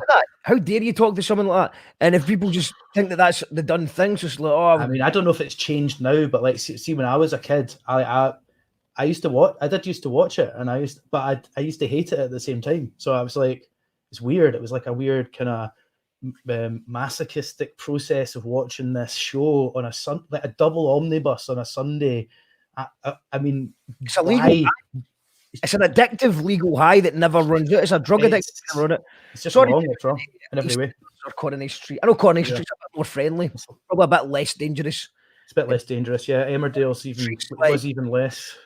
So Coronation Street's like shit coke, council coke, and it's full on crack. It's just kind of. I know. People can like what they want. Wait, who the fuck am I to say it's dangerous just because I don't like it? That's sorry. I'll take that back. I know. People like it. I don't know if people like it. Favorite David Lynch film is the question. Wow. I mean, the first one that's jumped into my head is Eraserhead. that's the first one that jumped into my head, out of the films he's done. But I like Lost Highway, and obviously trying to think of like obviously the Twin Peaks original series, and yeah. I think it was Eraserhead, the black and white kind of thing with the chicken and just the weirdness of it, and that was my first sort of introduction to his stuff, and he makes music, so I quite like to. I don't know if you ever heard his Blue Bob album. Do you ever hear his Blue Bob? He's got one called Happy Clown Time or something. Yeah, or a year ago. Yeah, at Mulholland Drive as well. I don't know what it's like now, but certainly when I watched it, I remember that I really Blue Velvet as well. I'm just listing all these films now, aren't I? They're all jumping into my head. Watching the new. My question about David Lynch is, I listened to he's got an audiobook thing. Yeah, I'm just talking about the meaning of life, or like he's into meditation and stuff. I found that really interesting. He said some really cool stuff about how to make a career as an artist, which I really enjoyed. What about the new series? Because I really enjoyed Twin Peaks when it came out. I'd say the thing is, I missed it. I saw maybe 2 episodes and missed. I haven't seen the rest of it yet, but I would be up for watching it. Obviously, it's quite a long transition from like his original short films, like The Grandmother. I don't know if you've ever seen that. Have you? No. When a guy gets birthed out of a tree, like I can't remember how it works out. Is it like it's an old lady comes out of a tree or something? I can't remember, but it's fucking like really like kind of weird cinema stuff. He was starting out. He made these like short films. Somebody else would probably give you a lot better rundown of that, but it's a long way. I think it's maybe not in the kind of actual just the messages of these things, but I've not seen the new season of it to be able to really comment. So, but have you seen it? Great comment here from Bob Windebank. It's a disgrace. There you go. There you go, Dad. Exactly. He knows. Do you know what I mean? Why is it BBC News? That's true. Why? Why is it so important? I can't even imagine it. Like I don't know. Is it programming? Is it programming? I know, but see, like you mentioned, the BBC's now. He's opening my personal can of worms here. Do you know what I mean? I just can't. I can't understand why people just agree to go along with it all. I don't get it. Why? Right. Basically, see making like wee films and stuff like that, and like any sort of wee documentaries and stuff. Like you learn. Basically there's a guy that edits it all. He gets all the footage and he edits it, and you're gonna edit a video to have an angle. Okay, you're gonna edit a video to have a certain vibe and a certain communication, and that's the important part here, right? The communication aspect of a video is very important, like especially advertising or something like that. Trying to communicate a point to somebody. You're essentially targeting somebody, I guess, an audience. You're targeting an audience, right? So I'm just using words here that are like, this is when you think about the BBC, their editors and stuff like that. These guys have got the footage sitting there, and they're like, right, okay, what's our angle here, right? And their angle is basically, to push whatever agenda is that they want to push, right? And that agenda generally for me is something which it just incites unsettling, incites fear amongst people, right? Some of those broadcasts that they've made recently, they've got a picture of an ambulance door, they've got someone wearing a mask, they've got someone lying in bed fucked or something like that, and then it's something like, and the music in the background is pure like it's like, it's really bad right now, you can't go outside, and someone's saying this, and it's like, so it's like the rhythm of the talk, the rhythm of the video it's like high pitched, and it's just like that into your brain, and I want to know why people just go, oh, that's fine, yeah, okay, I'll buy that, I'll watch that. I don't get it, the frequency that they broadcast at and the rate it's going into people's minds and causing people fear, and it's just, I don't know. I'm not a fan. You don't watch EastEnders or the adverts. I'd avoid it. So I think if you're watching EastEnders, lots of adverts and lots of similar TV shows, it's all in a kind of similar frequency of it's You know, bad psychology. It's bad, even the comedies are always got a rhythm to it where it's like canned laughter every 10 seconds. Pouring canned laughter, yeah. I mean, you know, could you watch, for instance, like Blackadder episodes without the canned laughter, or the Red Dwarf? Could you watch it without any canned laughter? And I think yes, because it probably is actually quite funny. You know, it would make people laugh. I seen someone did a video, Friends, without canned laughter, and it was really freaky. Oh, it's freaky, scary. yeah. Is it bad? Yeah, man. I mean, maybe we could put on a wee bit of it. I'll put on a wee bit of it. It's just really creepy. I'd like to know. I mean, it is something that's really weird. Canned laughter, and it's an old practice as well. It's not even it's not a new thing by any means. But do they still use it? I mean, they still do. I mean, I think that most of the thing, you know, there's been a big sort of sway against it. You know, the advent of things like, I think probably things like The Office inspired many other things. You know, you've got Curb Your Enthusiasm now, and I think most serious comedy writers are wanting to write another Curb Your Enthusiasm, or, you know, something that doesn't rely on a canned laughter. Do you find these things all funny or at all? I mean, what's your sort of take on these comedies? Yeah, but I find it really annoying. I mean, obviously when I was a child, I didn't know any better. But I think my dad told me. I was like, so where are they? Because I was like, can you go to this show? Because I was confused. You know, once you start asking, like, how can they film? That's obviously an outside scene. So how can they have the audience, you know, there when that's the real outside? And you start asking these questions, like, no, it's just canned laughter. They just add it in later on, and that ruined it for me. I mean, see, once I switch into there's this canned laughter on, like a laughter I find button. it impossible to focus. And yeah. I mean, I don't get it either. But the thing is, I see when you have got a live audience and it's like a stand-up comedian, like I don't like these kind of stand-up comedians. Again, it's not a lot of Scottish represent. There's obviously I'm not going to say there's not, because obviously there's Kevin Bridges and people like that. I'm not even going to, like, you know, we know all the guys, but like the ones that you see on the, I mean, I'm going to talk about, because you asked me what I was watching in lockdown. I'm going to mention Netflix and the stand-up comedy on that. I don't, unless it's like Bill Hicks episode or something, I don't particularly find any of it, the new stuff, very funny. I find it's very crude shite. Not many laughs going on, you know. I guess that's my own personal humor, but I just think there's a lot of people getting away with a lot of crap media, you know, and just broadcasting it and making. I don't know how they're making money or something. They got licenses and stuff, but it's just I don't know. Okay, but who am I? You know what I mean? Let's Friends Without a Laugh track. 2 larges, extra cheese on both. Don't ring the buzzer for 19. Ring 20. Geller green, they'll let you in.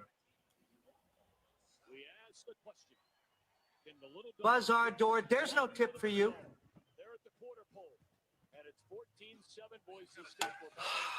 Pizza's on the way. I told you we wouldn't have to get up. What if we have to pee? I much prefer this. So it's well good. Hey, it's just the way that they have to stop to let the laugh go. So it's like, what the fuck? That was 14 hours ago. Gotta go. Listen, have you ever been, fooling around with a girl and started laughing? Yeah, it was 1982 and my flock of seagulls haircut was tickling her chin. There's definitely a big laugh at that one, isn't Hey there? guys. I don't know. There would have been a dry eye in the house. I was thinking about. Right, I think we get the gist. Yeah, we get the gist. We get the gist. Yeah. I mean, I think there's probably funnier ones, but the whole thing is just, you know, like just one more little clip here. Right, this is we'll try it one more time, and then we'll move on.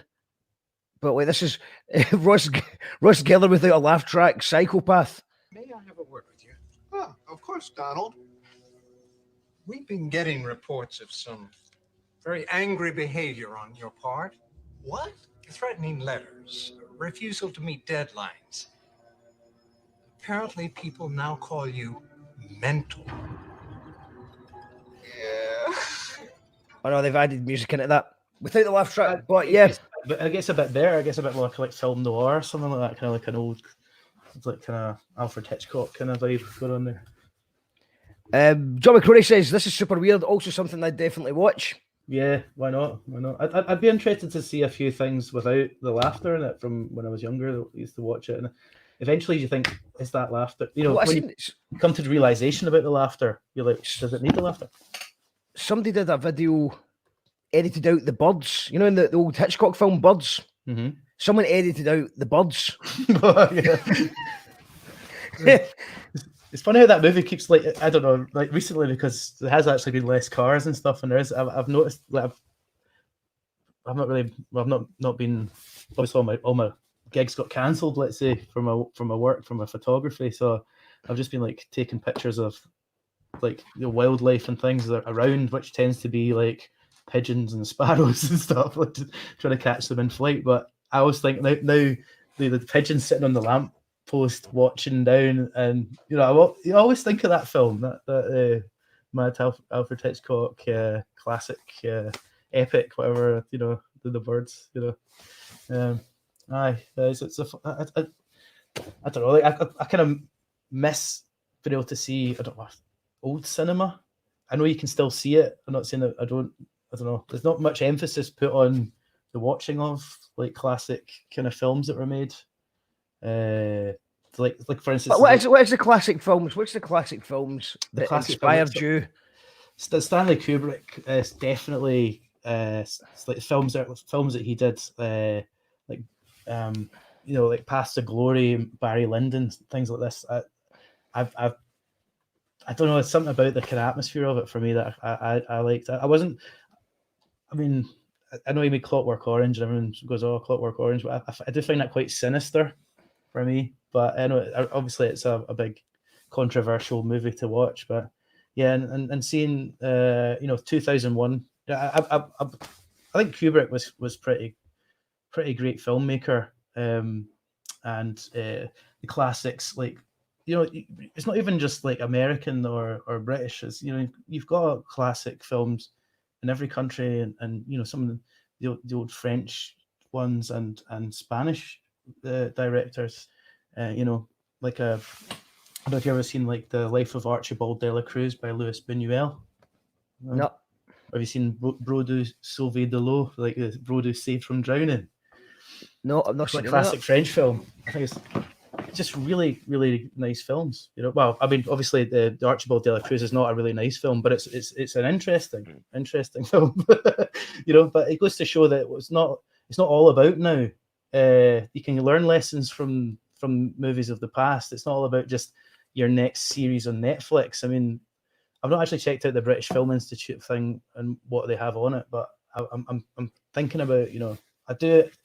There's something great about watching an old classic black and white movie, and I think that's a wee bit lost. People might not often do that as much as maybe it would be nice to do.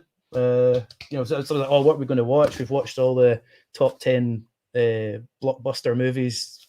Seen everything. Everyone's like, I've seen everything, but there's actually I think there's a wealth of cinema that nobody gets to see because it's difficult to find it. It's difficult to, like, there used to be a website on the internet, and it was called Surreal Movies, and it had links to be able to download these movies, and it had such a big database of films that were like unknown or old, or like the first movies that were made in the early 1900s, just like kind of I can't get the names right now, but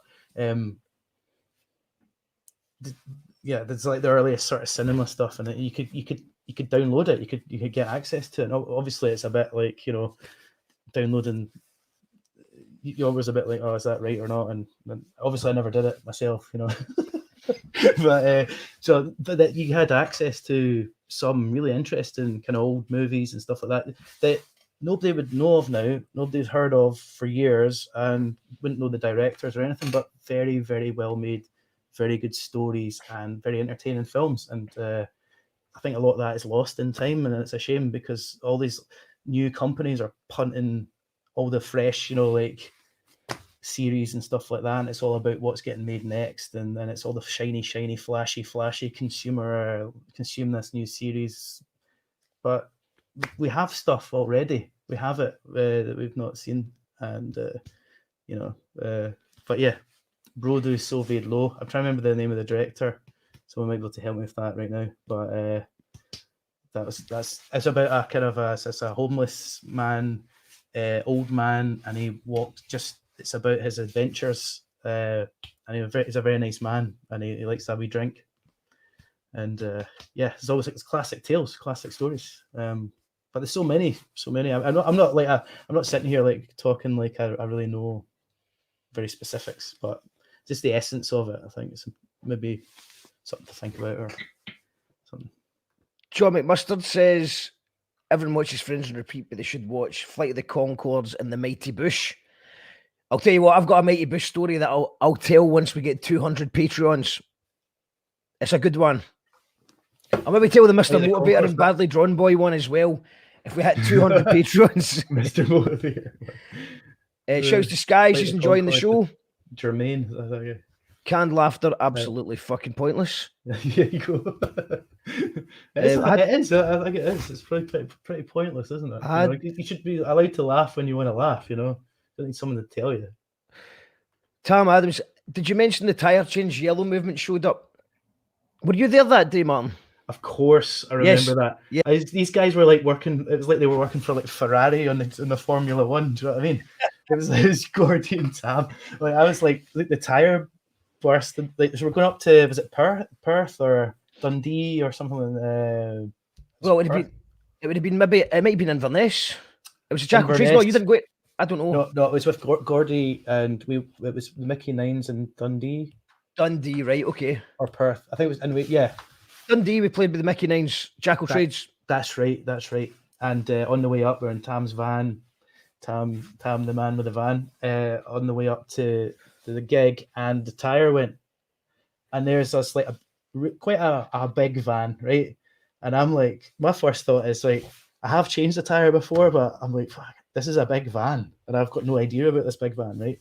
And but to be fair, to see Tam and Gordy, I mean, it was like, I don't know, did the Formula One tire change. I mean, we were literally outside the van for maybe a couple of minutes, and they had the job done. They were like, amazing. It was like, but at the same time, we're still standing outside watching these guys changing the tire, and then this car drives by, and they're all like, fucking gyro babies or something like that.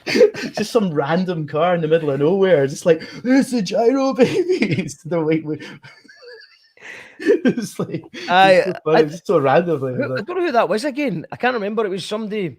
Maybe it's somebody was wearing a yellow movement t-shirt anyway. It's like a yellow movement. It's the recognised mark, and yeah, it's quite funny. Because the tire nearly fell off. I mean, I think it was in the middle of the motorway. It's the quickest tire change I've ever seen in my life. And I was like, oh no, we're not going to get to the gig on time. It's all, like sometimes my mind is just goes like, here, red button, But I was just proven completely wrong. I was just like suddenly amazed to watch this process of the slick tiredness. Shout outs to Tam and Gordy. And Gordy. Shout out to Tam and Gordy for that, and Kyle as well. Shouts to Kyle. Alan says mainstream media is best avoided, especially now. I would agree with that. It's like it's like watching just a trash. Do you know, this is why although I'm trying to avoid stuff, I'm also going to do an episode where we bring on people with different opinions on what's going on, because I don't believe anyone really knows what's going on. But every time I question some random YouTube video, I get called a mainstream guy. Stop watching the mainstream. I don't watch the mainstream. I've got no interest in it. I mean, it's like there is mainstream. I don't know what we're talking about. I don't want to like mainstream, but there is aspects of like the quality that they can create, which would be really beneficial if it was done right, and was access to that kind of that kind of quality and ability to produce media of that sort of spec. To if you made some good stuff, it would be that'd be really, really good. But most of it's just used for not good. Not the good. It's bad. Well, it's bad. In order to make good stuff, you do need money, or do you? Mm-hmm. I mean, I don't know. Things are changing. Things are changing. Yeah, things are changing. Yeah, money.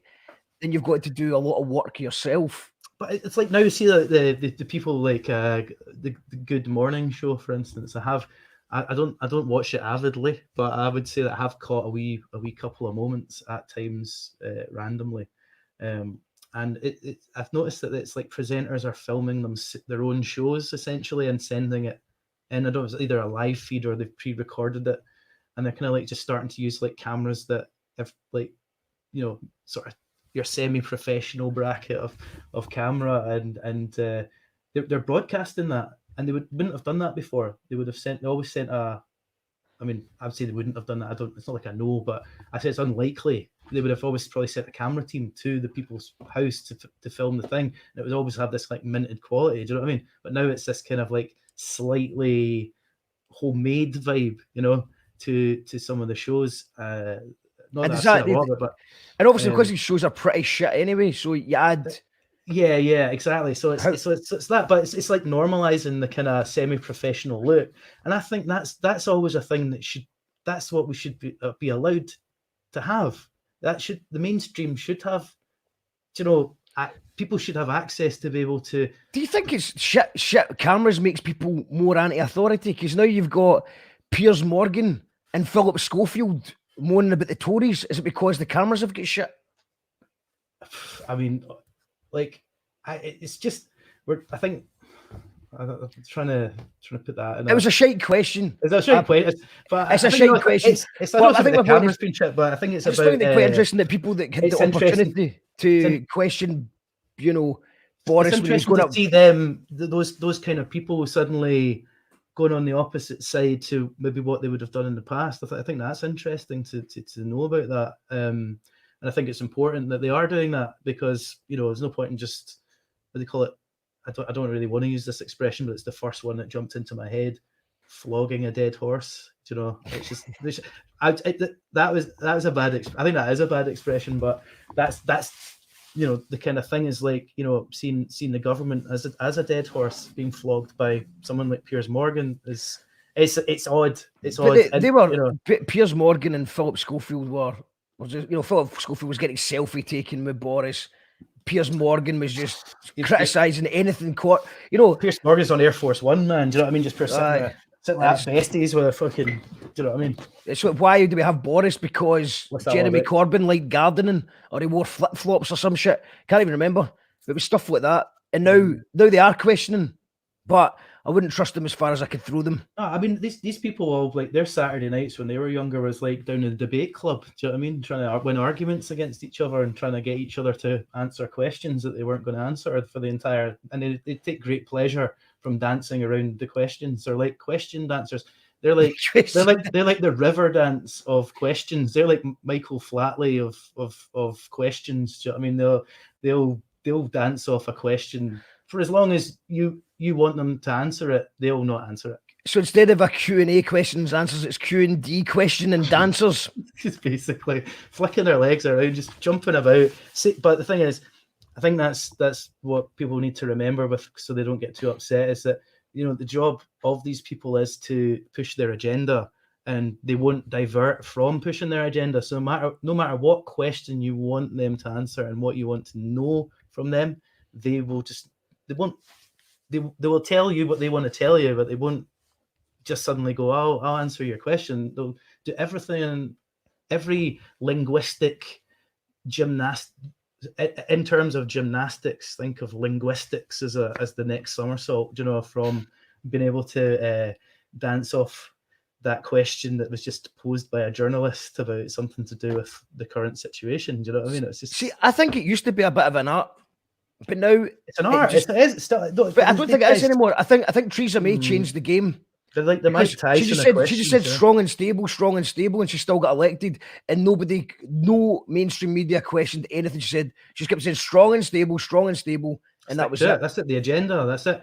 Nobody can mess with that, because if they know that they're not going to be derailroaded or whatever it's called. I don't know. Is that then there's nothing that they can do. And these people are in this position to.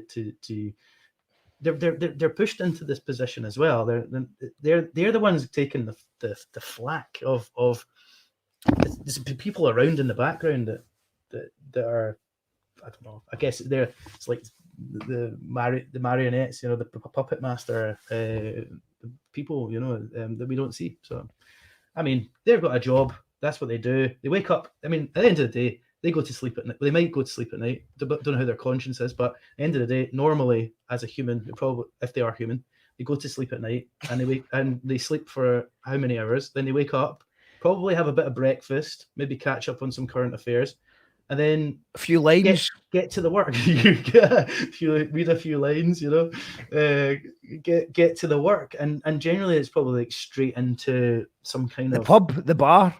Oh, I think it's more like a kind of diabolical scheme.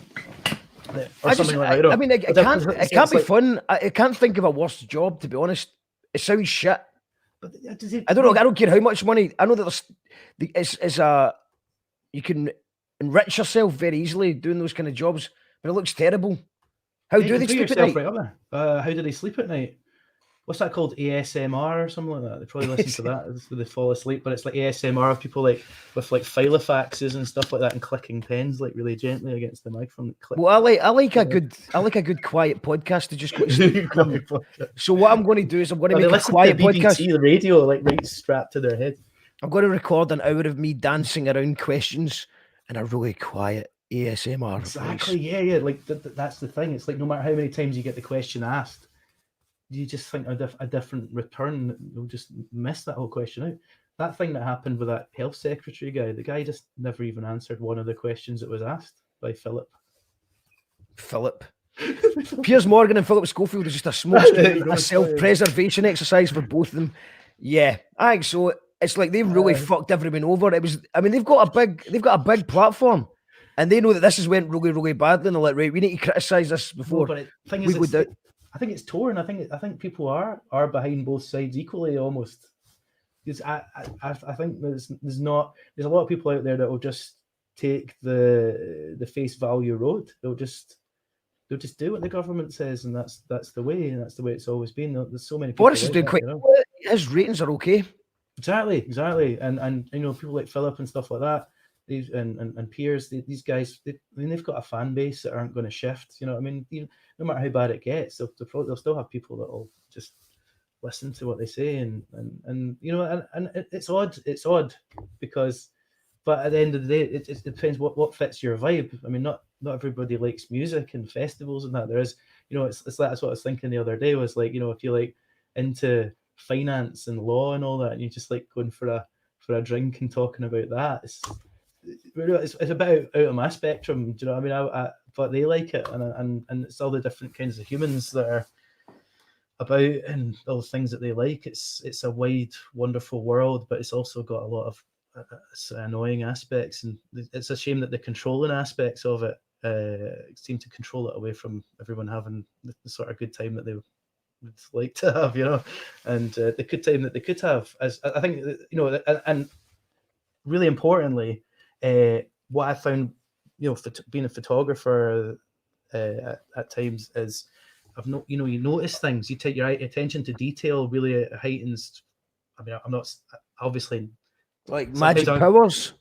You get a wee bit special of magic powers. It's a kind of like attention to certain things increases. I'm not saying that my attention is very good. Like, sometimes my mind just wanders away in a dream, you know. But like sometimes I'm just like thinking. I see a building and you know. Well, what I'm really trying to say is like community centres that have dilapidated and like, because I quite like architectural stuff from the past.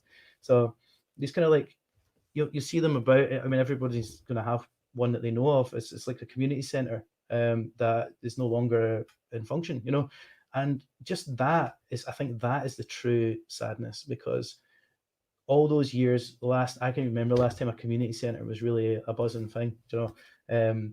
You look at some of these buildings, they've not been in action for a long time, you know, and they've just been let to rack and ruin, and they're beautiful buildings, and they've just been let to go, you know, and they're just going to get knocked down, turned into luxury flats, you know, that people can't even afford, you know.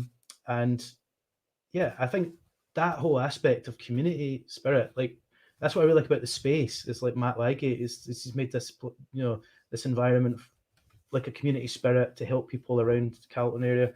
And I think something like that is that's very, very respectable in life. Do you know what I mean? Kinning Someone who's Park done that. Complex as well. Yeah, okay, exactly. Kinning Park Complex. I've been there a couple of times. The food things and And stuff like that. we're actually asking, Martin, you can be included in this as well, because Thomas Ray's offered to make a compilation CD. He's going to master all the songs and cover the cost of the CDs, and then give all the profit to a charity.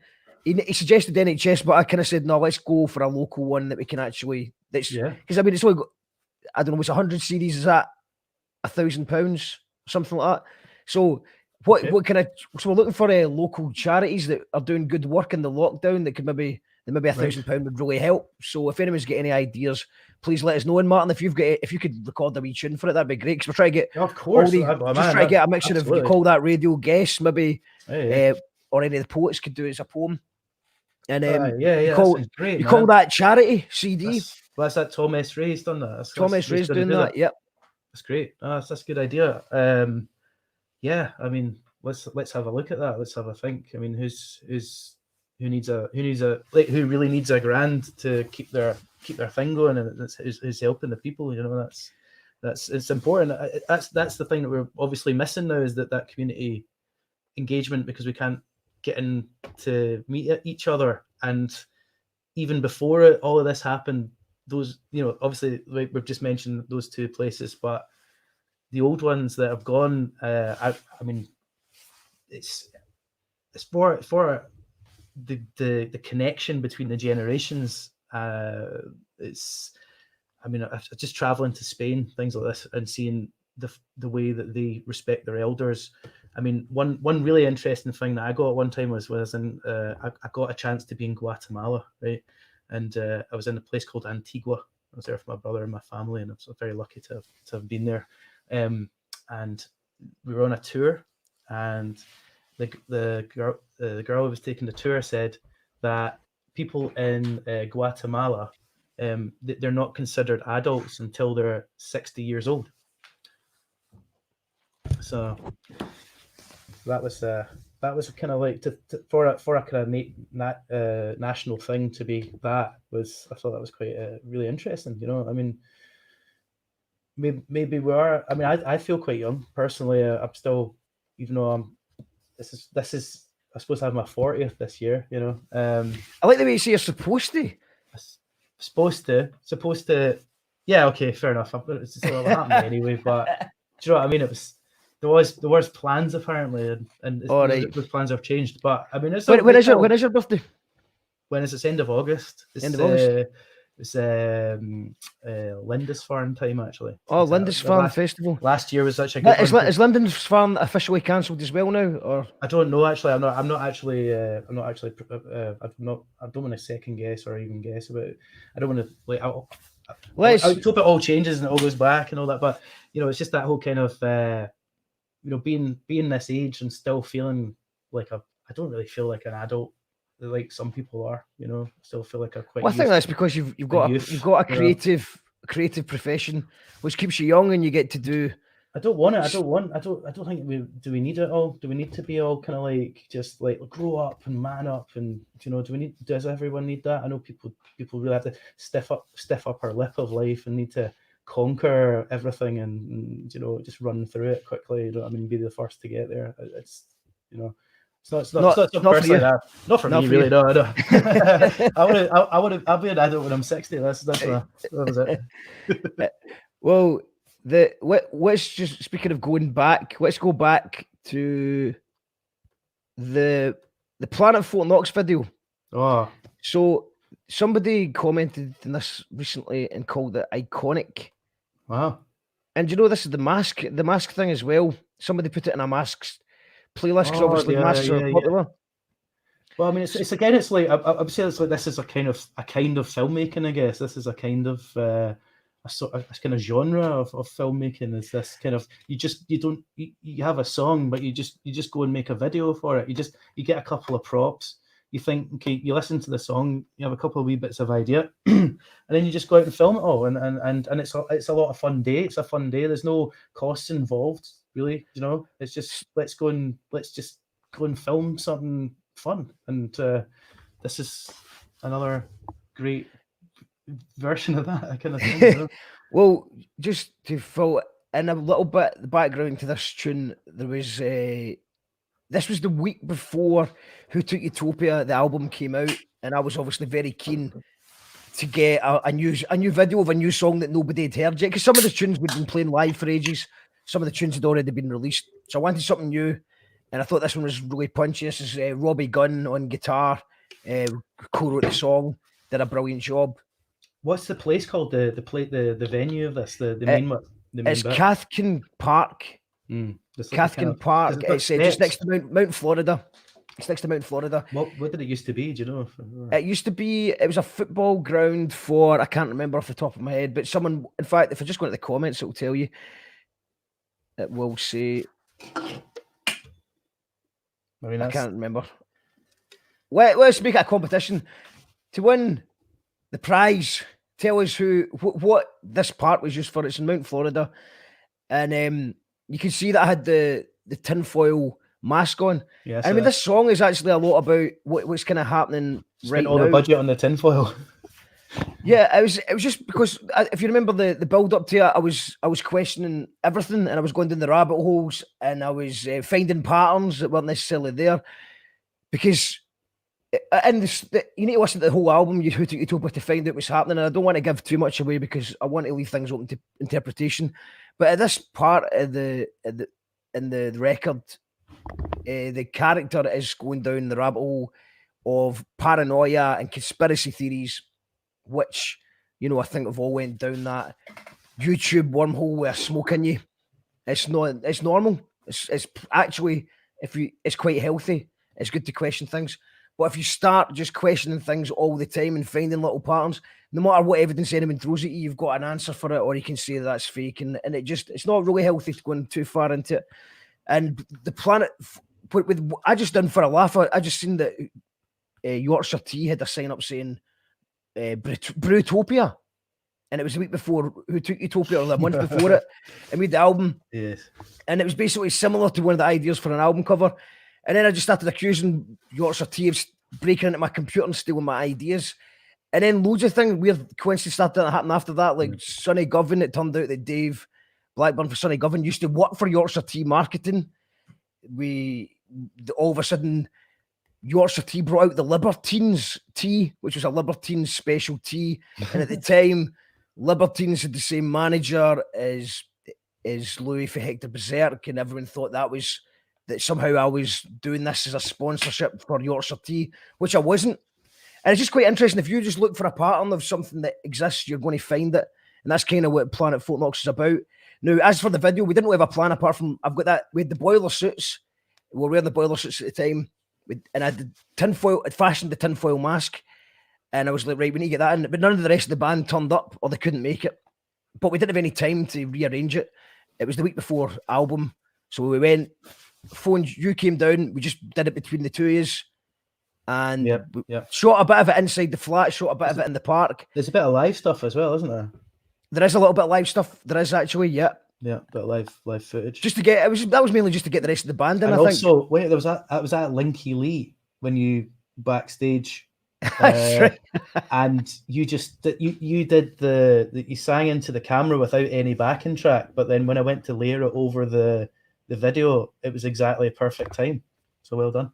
That is well done. That's probably, one thing I totally remember from that. That's lucky. That's lucky. Because even if I was well versed in the song, the band always play at a different speed as well. So that's not bad going. Maybe it's because the song was it just recently been mastered, so I'd been listening to it over and over again. So I think Colonel Mustard were about to go to Ireland after that gig as well. I definitely had a few shandies in me that night. Oh, so, yeah, that was a good one. Linky Lee, there you go. That was a festival. They had that Yellow Henge, sort of. Obviously, it was not Stonehenge, but it was a Yellow Henge. Remember that? Cathkin Park is Stud Lanarkshire ground, of course it is. There you go. Archaeology Scotland did a dig there a few years ago. Some stuff to check out. Wow. Okay. Didn't know that. There we go. It's these important things, It's like the trees in that video before. It's like those trees are gone now, but they're in the video. Mary Phillips says that she's 60 and still doesn't feel grown up. Maybe it's a Scottish thing. Cool. There you go. We'll change it for Scotland. 70. Mr. Motivator 80. said it, Eden. You're But only never- old when you never stop grow up. being young. There you go. Exactly. There you go. That's it. We'll just go with that. That's fine. I'm happy with that. That means there's no, there's no. Also, no shouts to rules. Sarah No Thomas. rules. No rules. Sarah, by the way, Sarah, if you want to come on the show one night, I'd love to ask you stuff about all the things you do, but especially the Wikipedia thing. I think that's interesting. I want to know more about that. How do you get a Wikipedia page? Do people just make it for you? I think you can make one. I think You make your own one. I don't want to make my own one. That seems a bit, No, I think talking you about can. yourself in the And then third. someone else can change it for you. Yep. All right. Just like, that never happened like that. That just sounds like opening a can of worms. Well, I think it's good to have some. I mean, I don't know. Is it? Does it matter? I don't know if it matters. I think it does. I think it I don't know if it matters for what. I mean, a band. Do the bands need it? Well, I'll tell you what I'd like to be though. I'd like to be in the list of Scottish bands because I noticed there's a bands for Glasgow. There's a big list of all the bands for Glasgow, and we're not in it. Oh, Please God, don't make your own Wikipedia page. Says apparently that's a no-no. All right. Apparently that's a no-no. Colin, this causes the 1892 Kirby Championship was held in Cathkin Park. Nice. Okay, well, what's the Planet Fort Knox video? So we basically filmed it in it was another one a bit similar to the Jackal Trades one. We filmed it in about an hour or so. The outside bits, then maybe about an hour in the flat. And then I think we edited it and finished it that very day. It was a quick stuff. We got Gordy doing the tap in the world. Gordy did that in his own time, I think, didn't he? Or did you go and film that? We did that at his place, yeah, because he's got that globe. So I think that's it. We did most of it, and then you added that bit in. Okay, well, it's cool. Well, this is Planet Fort Knox, Martin Windebank, Gyro Babies.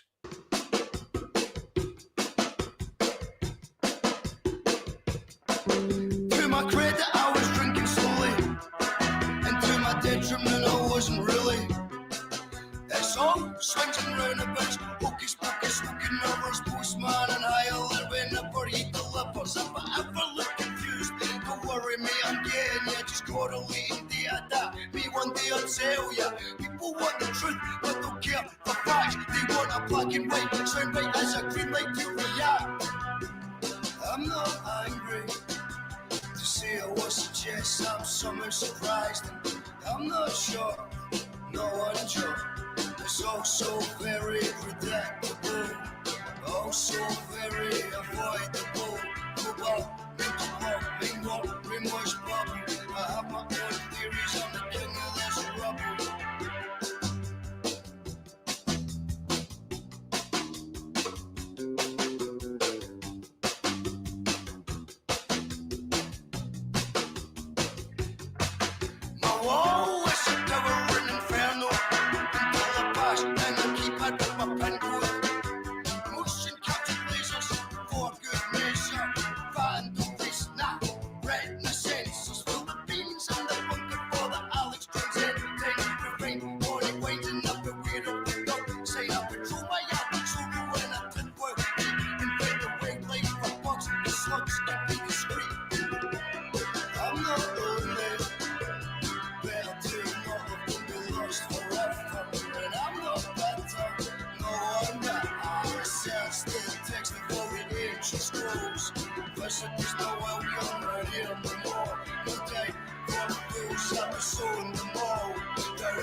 glutton, punishment, judgment day shit. My rifle with my paper, just me and the moon. I'd rather that than blindly concerned.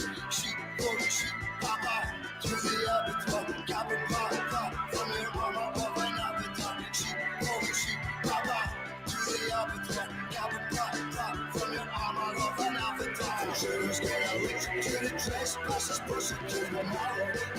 My roots, my gun, I shoot one saber, remote control. Behind my face, just make the perfect defense. Get out my head, this is my badge. Get off my line, deep off the grass. No, there's nothing for you here to see. Fire full marks like that portrait population of just me.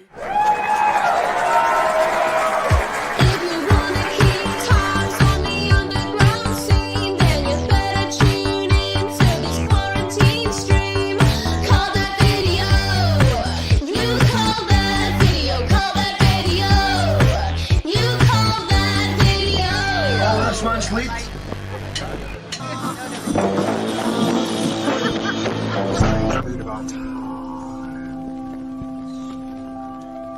You call that radio? Here to tell the people that we hear you. One God will not allow. You call that radio. However you want to say it. You call that radio?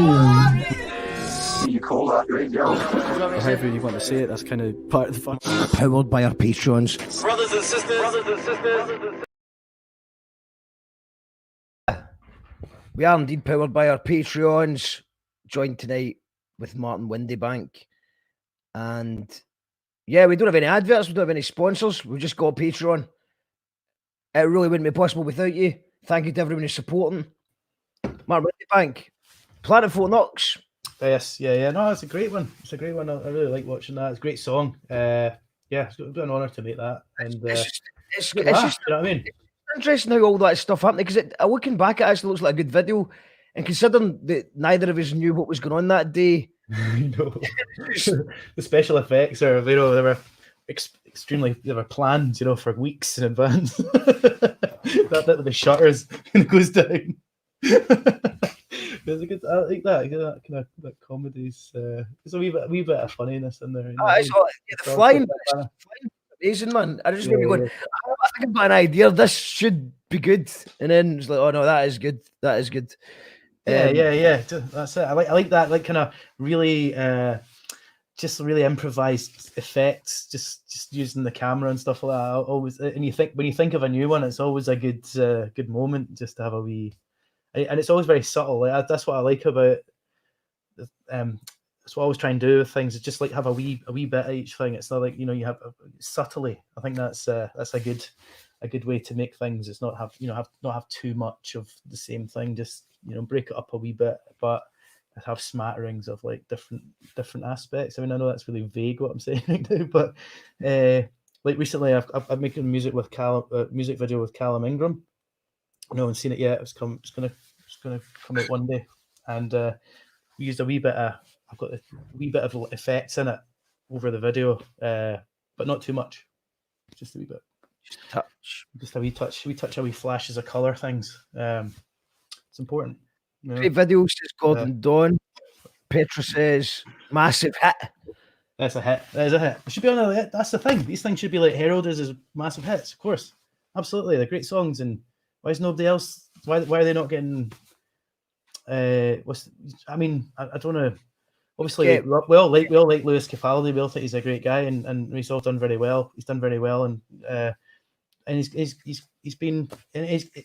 got a great voice, and I guess he's been furloughed for a while, but I hear he's coming back. He's got a gig, he's in his parents' house and stuff like that. But I mean, he was up there, he was like in Hollywood and stuff like that. Do you know what I mean? He was like at all the big parties and stuff, and he's doing really well. And it goes to show what Scotland can have, can do as good as anyone else in any other country in the world. And having all this music, all these great bands from Glasgow and great bands from Edinburgh and stuff like this, and just in Scotland in general, up north, Inverness, shouts to them. Spring Break, You know, I had a chance to play with them and stuff, and then you come out with that music, Tropicaledonia. You know, that's all. I don't know. Should more people? I think more people should be aware of it. I think so. I think it'd be a good thing for people to have. Oh, look, it's not very, marketable. It's marketable. That's the thing, and is that where Lewis is got? He's marketable. Is that what it is? It's the marketable. Yeah, he's a talented guy as well. But I think it's and he's genuinely doing it. I mean, I think you just got to be aware that if you're going to try and make music like Gyro Babies type music or anything like that, there is a barrier. You can only go so far if you're just a skint musician, self-funded, no management, no label, nothing. You're doing it yourself. You're limited. You haven't got enough budget to get promote like proper magazine features and things and the big. Yeah, that's the thing. That's also the thing. It's like the credibility of journalism and music. It's kind of obviously people are independently do it, and it's not like this mainstream media in the news where everyone's got the agenda is the agenda. It's kind of like with music. People can still have obviously independent platforms and they do blogs and things like this, but you're kind of the big magazines and stuff like your Rolling Stones and all that. I mean, as far as in my limited knowledge of promotion and press, because I did work with on a record label for a while called Renegade Masters with Sim T, and we used to look at getting the music into public publications and getting promoted on the radio and stuff like that, and there was it's not an easy thing, and quite often these people like to be greased with cash. That's basically the end of the day. If you've got a big load of, and also not even greased with cash, just that if you work for Rolling Stone, it's like anything now. I mean, you trying to get anyone's attention right now is really hard because everyone's got short attention spans, and they're just overwhelmed with adverts and new music and different artists trying to push their music to you. Yeah. There's a lot of music. Yeah. Now, even as a very small time promoter like myself, I get inundated with new music all the time, and usually from random people I've never heard of in my life, and it's hard to listen to every single thing you get. Yeah. And how do you make that song special in your life as well? Like, because it's people aren't even opening the emails. They're not even opening it. Yeah. It's tough. It's a tough one. The radio pluggers come in, and the radio DJs and the curators and the people who are just super music fans or music writers, that they've got people that they trust their opinion. So it's like, I trust your opinion in music. So see, if you were to tell me, oh, Marty, check out this band, I will listen to that because I know you. And I know that you've got a taste in music or a taste in music that I appreciate. Yeah. So if you were to just if I didn't know you and you were to randomly email me, I probably would never even get the email. And that's me and my level. So these radio pluggers, they charge money because some of them are con men, some of them are actually know all the people that count. And they're actually going to be able of course, the pluggers, I know. You phone them up, if you know them, they'll do it. And you know what? If it's that kind of, they will know who to ask. And if it's that kind of music, once again, it comes to, is it marketable? And, I think the name Gyro Babies for a start, it's not going to win you any favors, you know what I mean? Well, and I think our early stuff and some of our early behaviour maybe got us blacklisted a bit as well. I think if to wind it back, if you were doing it in the 80s, it would have been a bit different, you know what I mean? Because that's the thing, people were more into the scene then. I always remember in France, like it was before the internet got big in the UK, it was 2000, I say it's 2004, I'll just, or 3. You used to have internet cafes in Bordeaux, and then I lived in a flat, I didn't have my own internet. No, only knew one friend, Joe, who had the internet. So I used to go around to his place to look at the internet. I never really was on it. And but he had internet cafes, but it was just like kind of email and stuff like that. Nobody really had it massively in their home.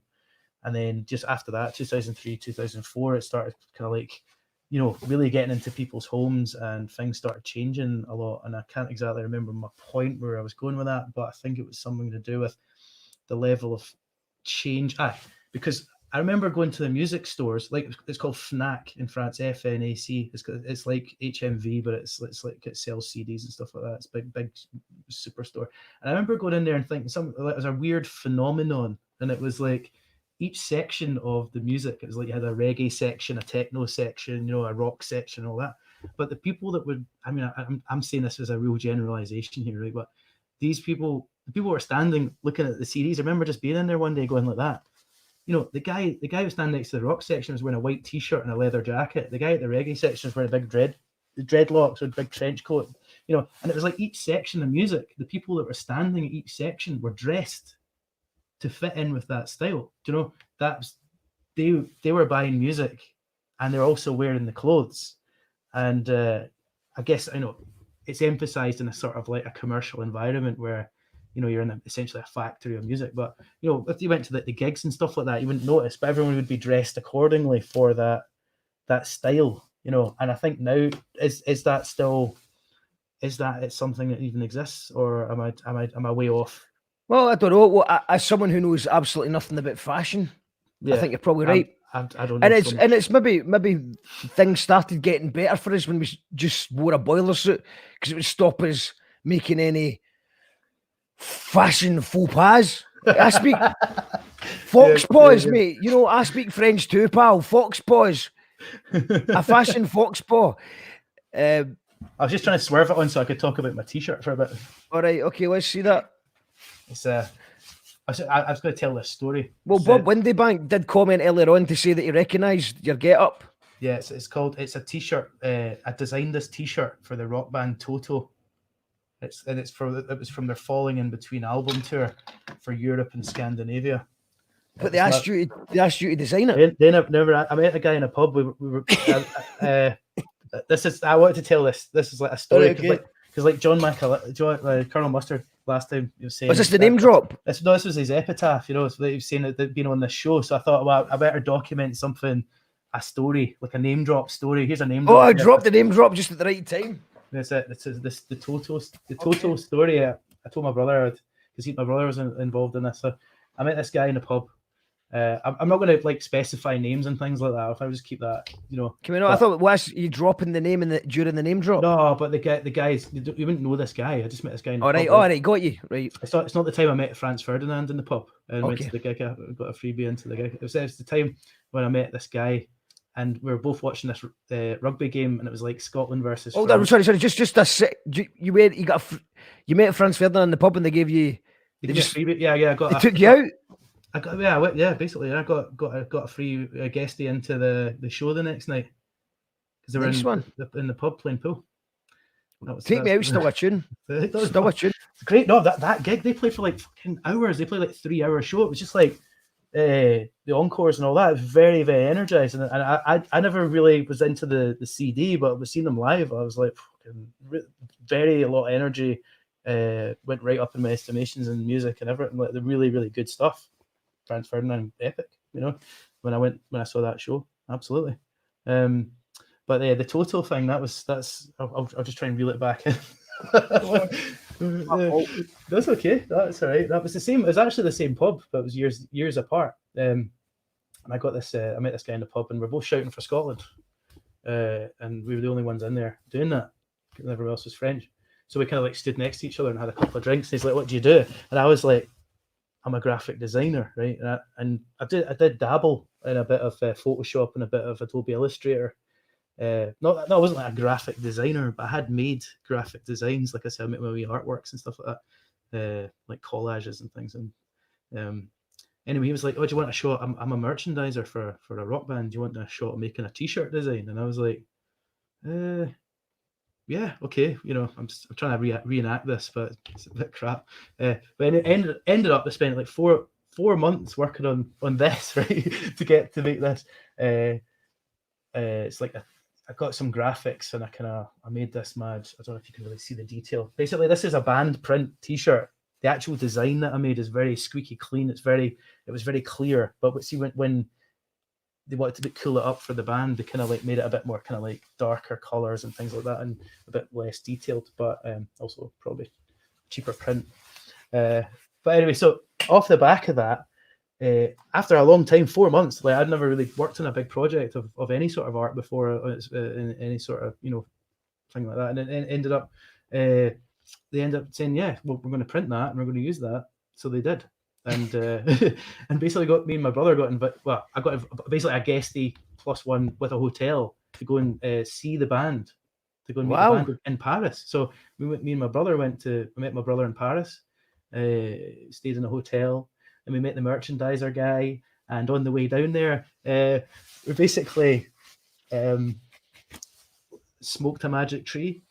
But it wasn't like any sort of, you know, I'd like to dabble with socializing, and you know, like I like drink, a bit of drink. I don't overdo it. I don't, you know, I don't know. This is not. I like to. No, to it's enjoy no, myself. it's. I'm not judging you. I'm not judging. Yeah, let's you, not judge. I'm not even judging myself anymore. It's just like, but I you know, back in the day, I don't know. It's good. It's all good, right? So anyway, quoted you on that. I like to dabble magic tree. I used to dabble more in magic trees, but this particular magic tree was like unlike the stuff, any sort of magic tree that I'd tried before.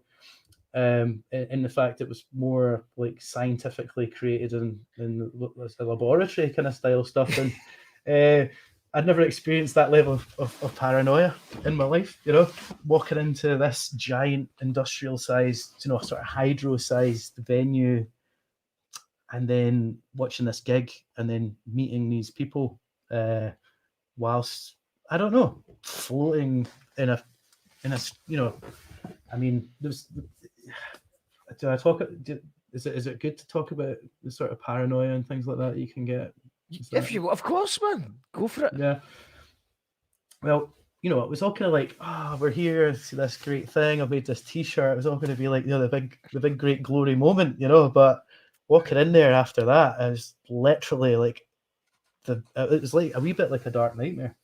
But and did you see people wearing your T-shirt everywhere you looked? Yeah, there's people in the background wearing suits, because I never really experienced the rock and roll of that size before. I have since worked in it and seen the sort of people and understand more about the kind of people that exist in that environment. But like back then, as you know, there's all kinds of people in the background that you don't really know who they are. Or, I mean, when I walked in there, I had my computer because I wanted to show the design to the band.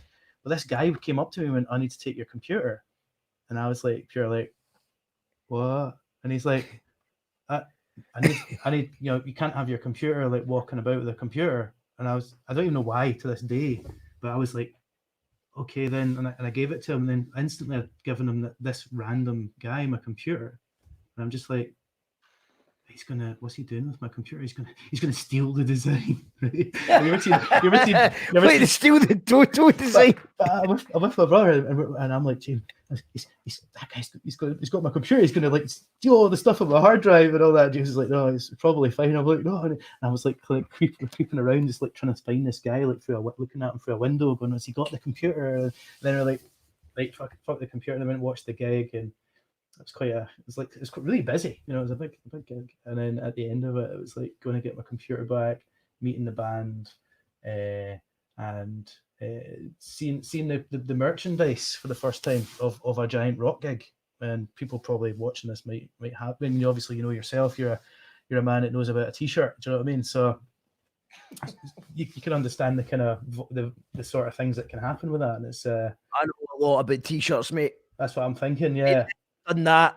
So what we ended up on the tour bus of the band, and it just been taken by the band that had it before. You know, you get these big luxury tour buses, and there's a tour diary that was sitting there. And to this day, I kind of like regret not paying this more attention, but it was the Red Hot Chili Peppers tour diary sitting on a table, and we just had like a kind of wee flick through, but like, you know, knowing now what I know now and not being as mad with it, looking back on that, it would have been like to have a bit more of a kind of rifle through that and read a wee bit more of that diary would have been nice. But yeah, what an actual diary, like a tour diary, like a book, like kind of just sitting on a table, and it was like, you know, they'd written stuff. So why was the Chili Peppers tour diary there? I think they just left it for the next band or something like that. I think that was what I was told was a thing. It was just like, just leave it. So for the the Chili next band. Peppers left. They're like, we'll make a tour diary, and then they went, right, we'll just keep filling it out, and then wait till we get to Toto. I think so. And then just ditch it.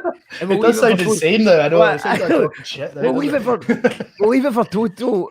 Google They like that. Toto will like that. It's Aye, Toto, I yeah. know. Toto are They're good boys. legends, man. They're pure legends. Like, like some people, again, would not for everyone, but I think there's a lot of people that would obviously. I mean, have you ever heard of Milo's remixes of Africa before? Well, Alan Morrison has asked, "Did you bless the rains down in Africa?" Absolutely, man. Absolutely. That was- Johnny Crowley saying, "What a story!" Nice. It was the first thing I did notice when you came on. You should take the shirt off. I'll take the shirt off. Right. There you go. Get out my. Petra says get the shirt off. Petra says that wow, Toto got you cheap. Hey, do you know what? Listen, I'm not gonna. Yes, they did. Yes, they did. You got a good story out of it. We got a good story out of it, but in terms of cash money, but I mean, the hotel getting a still hotel, alright. it's still not bad. Do you know what? I see out of that. I'll not. I was a real learning curve for me, that one. I could have made. I think I could have made more out of it in the past because that was literally like 2007 or something like that. I was 27 years old, do you know, and it's like being offered like that kind of level of work for somebody that I didn't really do much. You know, I was just like an artist. Didn't have much like massive commercial jobs going. Do you know what I mean? And that was like, there you go. There's a leg and a foot in. Do you know? Jamie says climbed the magic tree, then climbed onto the Tour Bus Legend. See, that is quite good, man. I mean, the fact that you're actually pure paranoid about everything, and then you still managed to go into the Tour Bus. That's good. It's cool. The guys I was with, they were. It was fine. It was all a good experience, you know, to have done something like that. And maybe the Chili Peppers wanted to give it away now. I mean, it was my first and last map. Yeah, it was like a huge scale thing. But since then, you know, I've did a lot of tour kind of work for you know, like a crew company. So it's been a few years doing that, and I've seen a few big gigs now. But there was sort of the back end of big gigs, and it kind of like jades you a wee bit from the actual magic of a show once you start seeing that you know, you get into the flight cases and you see that, you know, you're wheeling them and you're fixing stuff and pulling cables and stuff like that. But you know, I like all that work too. What's all this, you know, the scene behind the scenes kind of ruins a lot of stuff, doesn't it? Changes a lot, yeah. So that's why when I did a media studies course when I was 16, that kind of ruined television for me. So I tried to stay away from the music production side of things because I just didn't want to lose any of the magic. But I've started getting back into music production stuff because I'm like, who am I kidding? I've seen behind that curtain. I know what's going on there. And it still is magic. It still is magic. It still is magic. It's nice. It's nice. I mean, I think my brother said it best where he was talking about it, and it was like why he gets into the sort of that side of the things, you know, like sort of the workings of a show and stuff like that, and why he's always wanted to do that is because, you know, he likes seeing people have a good time, you know, and that's the important thing. It's like if you can do it and you feel compelled to do that, and you enjoy that aspect of like actually creating and supporting people that you know, like artists that perform on the stage, they need support, and you know, so that they can provide that experience for the people that come to the show. And there is a very important aspect that people do that work, you know. And I've always felt a wee bit compelled to be more the kind of, I don't know, a wee bit of the facilitator for some things and help out. I like to do that, actually. You know? Yeah, it's true. I mean, I think most of the time when I'm at a gig, I'm either there in some capacity doing I've got a role, whether that's, you know, in some way, whether that's just an official role or just I'm helping out in some way. Yes. And so it's, first of all, it's really good to have a night off and go to a gig where you've got nothing to do and nobody knows you and stuff.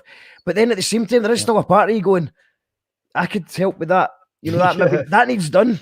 Yeah, I was thinking about how it's done as well. You know, some people aren't, you know, you just see somebody, you know, somebody just needs a thing. Like an artist needs a glass of water, or like someone needs to take a wire. It's all connected, because like, without an audience, what's a gig? Do you know what I mean? That's what we're seeing now as well. It's like it is nice, all these live shows and things, but there is obviously that feeling of just being next to people. And speaking of live shows, What can you give us a wee song? But I would make it an original so we don't get sued by the robots. I managed to swerve it twice. So Yeah, I know. While you're getting set up, I'll just catch up with a few of the comments because there's lots of comments been coming in that I've not managed to cover. Right. Sorry if I forget anyone. Back to Planet Fort Knox. Lou23 says fantastic song and video. Serena says amazing video. Mary says love this. Did they used to do Scottish rap battles there? I believe they did a bit of flighting back in the day. Alan says really good to walk around the park, especially right now as hardly anyone goes there. Good stuff, Alan. It's a nice wee bit. We got what else we got? Lou23 wants to thank you for being so nice in the comments on the poetry. Okay. She did the poetry. You've got a great way of making people feel good and relaxed. I believe in it. Because like I know that nobody really knows. Like I've got like these some books. These are all like pretty much loads of writing in it, right? And weird drawings, but the kind of I understand. So it's like it doesn't, I appreciate what people are doing there. I really do. So it's easy for me to like it actually, because it's all this kind of it's a sort of freedom of expression there that you don't normally have in normal conversation. So it's nice to hear people having that ability to just say something different. And I do like a bit of performance. I like a bit of heart in it, and it's great. And thanks, welcome. And also, if you're not aware, Martin is one of the judges in the slam poetry thing, which is no, it's not that one. It's not that one. That one. Don't know. Even if I put it up.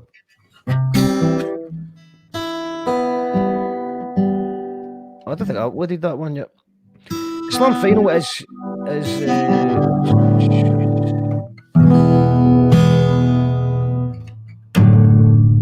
it is. On May the 27th, we invite you along for the You Call That a Poetry Slam. It's the final. We've had 3 semi-finals so far. And the screen just now, Martin. We've had 3 semi-finals, and now we're going to find out on the 27th of May. So it's been every Wednesday we've done 3 episodes of that so far. The final will be on the 27th of May. Tonight we've got Martin Windebank, who is one of the judges on the Poetry Slam. We've also got Jim Monin and Leila Josephine, and I believe we've got 8 finalists who did very well to get to the final. And we're going to find out who the best poet in the world is. We'll find out on May the 27th. So please do join us for that. We've got the Bust Up Apocalypse special coming up. We've got the Icebox Takeover on Friday. We've got Jenny Lindsay next Wednesday. So that's another Wednesday loose poetry theme. We've got the Twistettes coming up. We've got Billy Kirkwood coming up. We've got a tribute to the Reverend D. Wayne Love, R.I.P. Jake Black. We've got Stanley Odd coming up. So lots of good stuff on You Call That Radio. We're here every day at 7 o'clock. Tomorrow, I'm still not sure. I think we're going to do an introduction to hip hop part 2, unless somebody wants to send me a message and maybe changes my mind on that, because Tom Spirals can no longer make it tomorrow. We'll reschedule him for next week or the week after. Just get through a couple more comments. The video is great too. Mark's face, eyes mental. I think I've aged a wee bit since that video was made. Gyro's World Tour, as soon as the Rona gets to. We had a European tour lined up, but it's fucked. Gyro Babies are genreless. Ain't no box Gyro Babies fit in. I mean, Mark, that could have been. That's one of the issues, I think, as well, is if you don't, if there's not a band that you can say this is the next such and such. Like church gospel kind of thing. So. Yeah, but I mean, we're never going to make it anyway, so you might as well just keep it interesting. I think you change it up. My experience of being in gigs in France when I was, living there, some bands came through. I don't know you heard of the Murder Burgers before. They played Bordeaux, and obviously Franz Ferdinand played Bordeaux. They kind of ones I can think of off the top of my head that came from Scotland. But there was not many coming from Scotland when I was there. There were, like, some from Canada, obviously, because they've got French and stuff. But yeah, but they French people really like the Scottish music and the scene and stuff like that. I think it would, if they were introduced to it, if you played a gig there. Bram's just started a new radio show on Radio Caribou, I think it's called. Oh wow! And I think he's going to be focusing mainly on Scottish hip hop, I believe, in France. So that'll be good. Shouts to Derek, a third land, of course it was. Internet cafes, I remember they were a thing. Do you know what? That's another thing. I actually thought they would have got bigger and bigger and more successful. I'm sure some people lost out on money, backing all their money on internet cafes. Serena says she's met Alex from Franz Ferdinand and he was sound. And okay, tour bus diary, drank, smoked, slept every fucking day. Total legend, says Lou23. That's a lot better. Show it off. Thank you, Mary. Turn the guitar down slightly, Martin. Yeah, the level is peaking. Are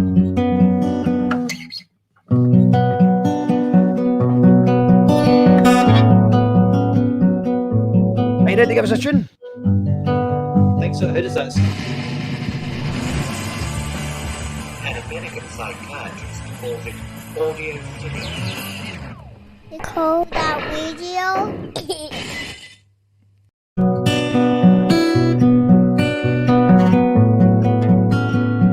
There's a lot of chat about UFOs and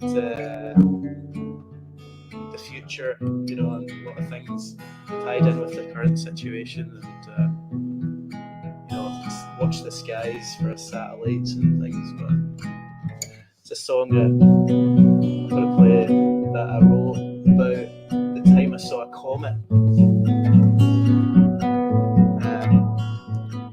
Walking across Charing Cross from where the chocolate factory was. Like that bit there. And, just a line across the sky, just a big red line, like no sound, just silent comet. And it was like went from one side of the world to the other in just like a split second. It's just seeing that was just.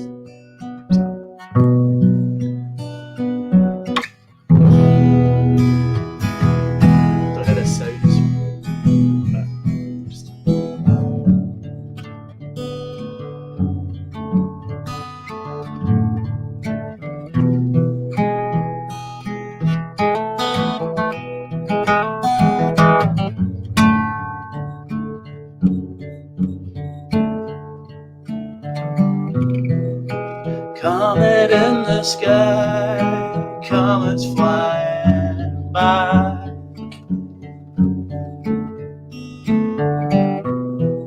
You see the world below turning slow. Sad and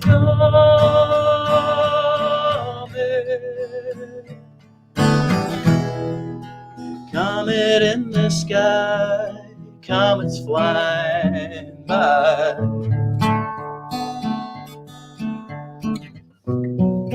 Just for a moment, oh, I had you there. Oh, I'll hold on to you, just take me anywhere.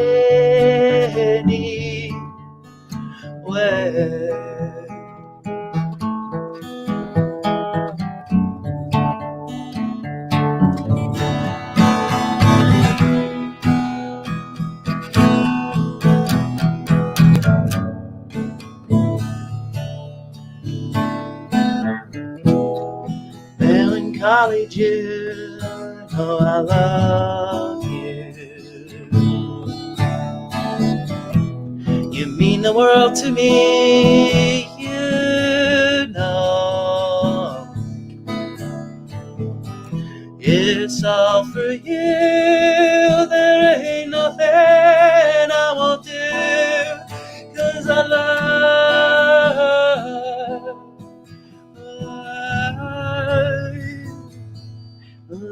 you.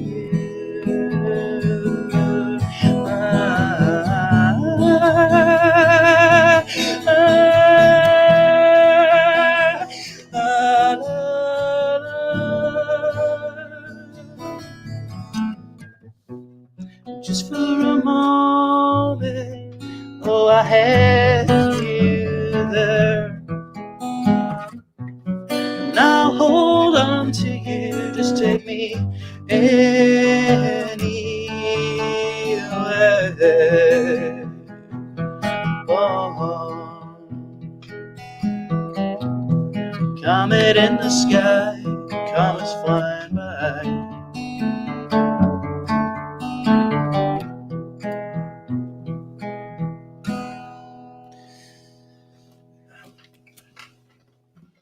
Oh, that was that.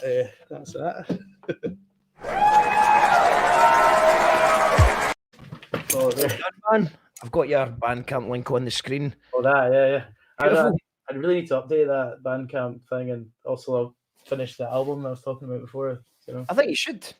mgwindebank.bandcamp.com, and go and treat yourself to some Martin Windebank tunes. Gordon saying superb. John Thanks, McCrory says that was beautiful, man. Mo on the Comets. On the Comets, yeah. It's a 5 from Jim, 10 from me. Mary Fox says you have an amazing voice. And James, round of applause for James as well. Right. Thanks, man. Thanks, Well, guys. Martin, it's been an absolute pleasure. I'm going to wrap it up just now because we're nearly at 3 hours. I know that we've now got we're now competing with David Blair's podcast. He goes on for 5 hours though, so don't worry if you want to see both. I love all those guys. You know what I mean? Like that's one thing as a closing kind of statement to everyone in the scene and all that. You know, I mean, I honestly really appreciate everyone, all the crowds, all the bands, and all the people working in it as well. Serena saying some voice, Martin. Donna Gibb, just for a moment, I was actually nearly greeting. Love your voice. Thank you, guys. Thanks. Well, well, you know, I haven't actually really recorded that one properly, so I will do it. Get it done, man. Well, you could do it for the compilation. You call that charity CD. So want that one? Yeah, I can do that one. That'd be brilliant. Yeah. So what we're going to do just now is I think we're going to end with the Bill Hicks fan tune that you did at the bars, because I just think that was just it's an amazing. I know I'm in it, but it's not about me. It's about just the finale. I think where you just go for it. And for anyone that knows, I mean, Jackal Trades. We didn't play that many gigs, and obviously we were put into a situation whereby a few days before the gig, we didn't have half our band, couldn't make it, so we had to kind of make it up as we went along. Luckily, Gordy took the SOS call to jump on the drums. Then we had Murray as well, who just jumped in at the last minute, and we managed to. Yeah. So the set sounded absolutely nothing like how the previous sets had been, and it was quite nerve-wracking to launch a brand new album. And being at Barrowlands as well. And being at the Barrowlands. It was quite scary stuff. Probably the scariest gig I've ever done anyway. And and this is the last time I've seen this suit. When we were talking about the mask, this suit, I think I wore this suit again at the blue suit at the SAM Awards after it. If anyone's seen my blue suit or the mask, give me a shout. Hopefully it's just been misplaced. If anyone's seen Colonel Mustard's hat as well, if you're in Korea right now and you're watching this, if you've ever seen Colonel Mustard's hat, I'd try to find that. We should find the stuff. So tomorrow night, I don't know what we're doing tomorrow night, but I think we're either going to do an introduction, but we might do the review show actually. So if anyone's got any music they'd like us to review in the show tomorrow, then please send it in and we'll do that. I just want to give it one final shout out to all the Patreons who support this show. And if you're enjoying these daily shows, then you can go to patreon.com/you call that radio and you join the Mince and Tatties crew. It's only a couple of £1 a month and you support and help us build this thing. And you will be entered into a raffle, details of which are coming very soon. So I just want to introduce this. What I would say about the tune is you sent me it, and I half of it written from a verse from a song that I was actually originally going to record with Crash Club, but it never materialised. Yeah. And then I was re-inspired by the sudden illness of Syndigo, and it made me rewrite some of the lyrics, and it just made me give me a whole perspective. And we were recording the vocals for the final recordings on the day that I heard that Syndigo had passed away. So it just made me tweak a couple of words, just went back in. And when I recorded the album version, it was genuine emotion there, because it was the last song we recorded of the album. I knew it was the last take, and I just fucking went for it. It's very emotional. And I think because of that, every time I do the song now, I still have this genuine, authentic feeling about it when I try and do it. I mean, what about the riff, man? Where did the riff come for you? Well, because I make we riffs. Got a few. What was that?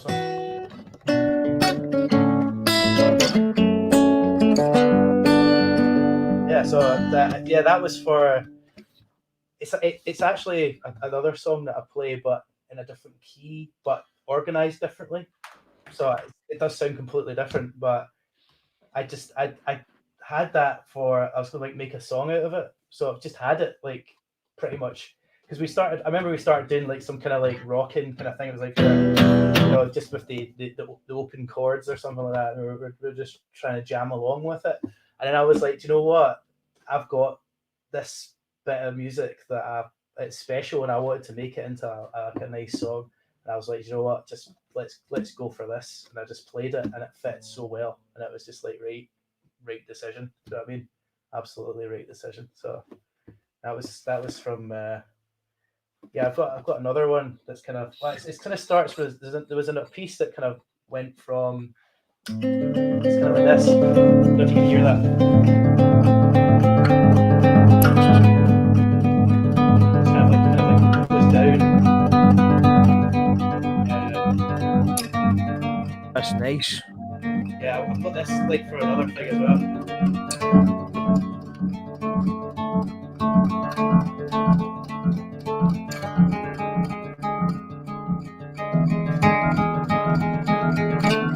I always wanted to a really nice fiddle or something just on the top of it. On the top of it.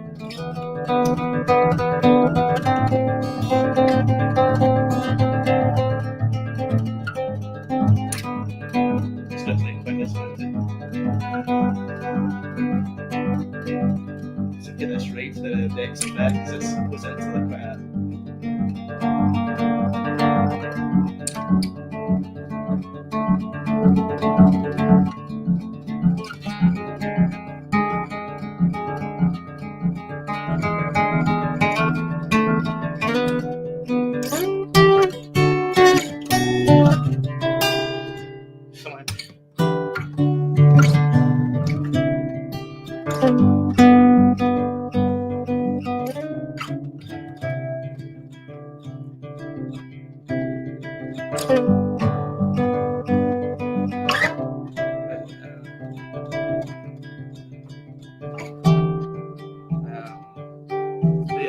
it's about black hole, isn't it? So that's the sort of sci-fi themes of black hole calling, it pulls me in. The colored papers all in the wind. A lonely heart, oh, I sang your song. Thought we were love, but we got it wrong. Now I'm jumping in the dark, and I'm waiting for a spark. So that's that there. That's beautiful, man.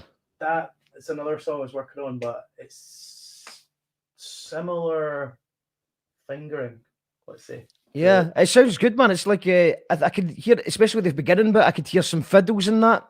Yeah, even just that running. Maybe get a bit of Jess. Maybe get Jess Hopkins. Maybe she'd put a bit of viola over that. She'd be up for it. See, I would love to hear it with that. It just sounds like the right thing. Brilliant, man. Yeah. Well, have you got any final words of positivity? A message for the people out there listening? Yeah. Oh, well, I mean, Yeah, it says getting put on the spot with that comment there. What a question? I think so. I think realistically, these times are challenging, and I think for a lot of people, and I don't know that everything our peers or whatever are, have the best interests for us, but I think together, I think we're doing the right thing by just kind of giving each other a wee bit of respect and a wee bit of time if we can. Reply to people's comments and try to. I think be positive. Just even I think it's important that even if you just put a wee comment in someone's thing, it's quite positive. You can just keep it going. Just keep it going, and eventually one day we'll be together somewhere.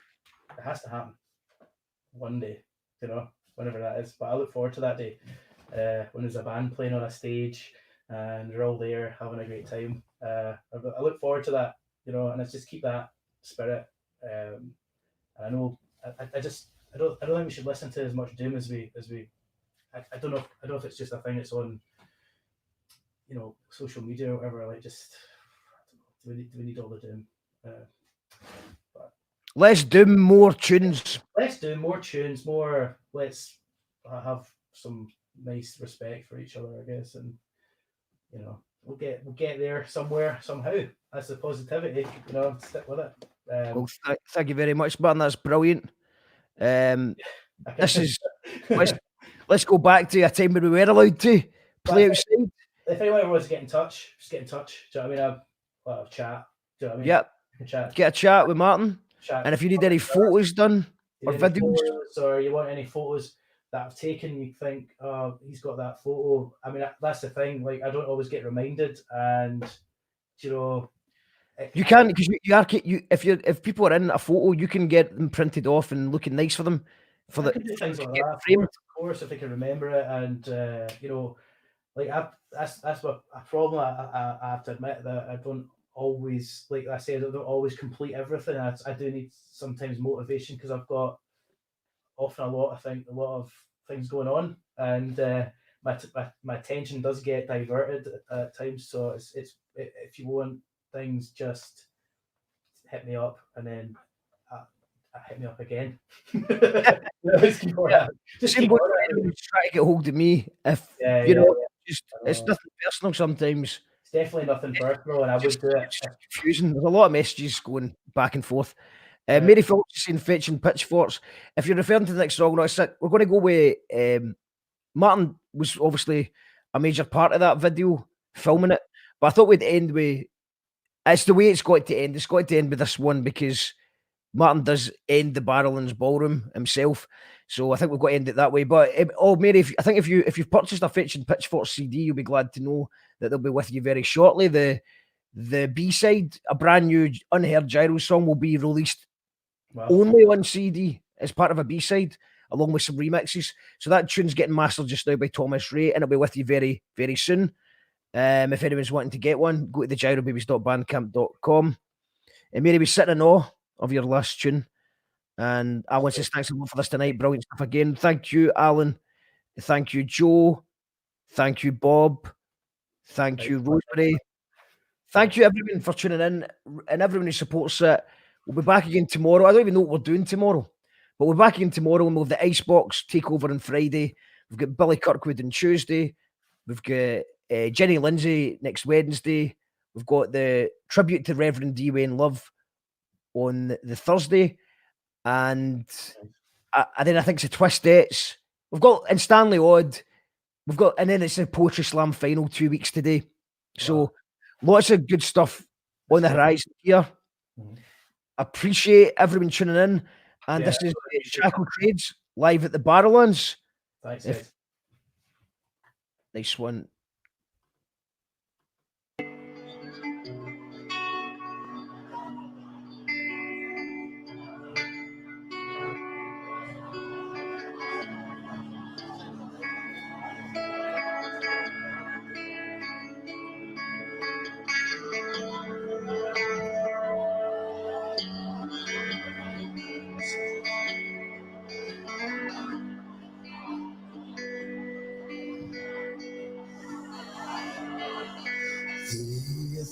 Tie the gravitas, the autograph pass, push at the bar, puppy bus, words, marking and barcodes.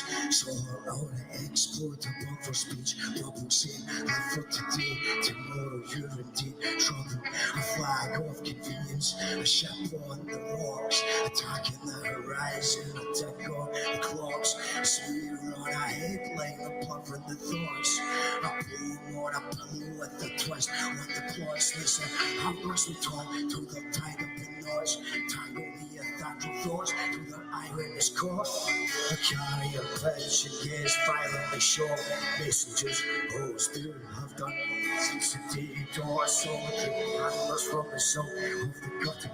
Each information and a drink from the other, utterly redundant cards and there is to make belays for sailors, the gateways, I'm not behind the change, pushing harder at the fade. The relay button was just fade, and feel reclaim and relax and really live to fit the same. I'll get ready to blow up when I land, mate.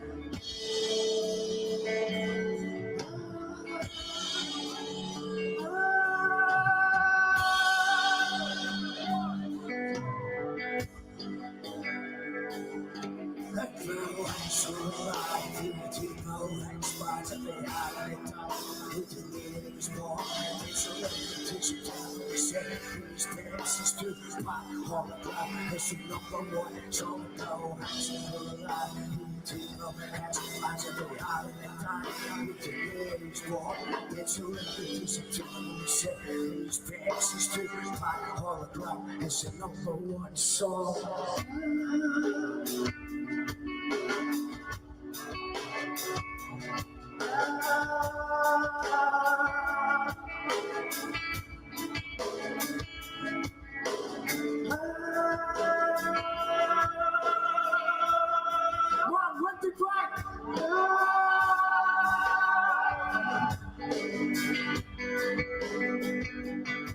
Let's take a look at these headlines and see we're all fucked apart from the lucky ones who are plucked apart. The system only works if you can brag your work. Sleight of hand, press the cast from above. Mark my words, of course, it could be worse, but I can infinitely improve. Inherently apart, ingenuity is true. So anything you be taking wise. Heads of time, be recognized. No idea of the scale, of the pride, of the prize. We look up to this smoke, cause we're running out of skies. Don't generalize me, or overanalyze me. Remember the rest. We never lose a spark. It's good from the soul, maybe bad from the heart. Oh, it's a balancing act, but the both ones apart. No point saying that you want to say that it's not. I'm off the record scale, but my man we can try. And the time is rolling, pushing through the D out of pie. And the copy of your heart, but you want an institution. I'll have to do confusion and escape. That's a reason I respect. All the ladies want get this shot, all of the respect. All the ladies want get this shot, all of the respect. All the ladies want get this shot, all of them.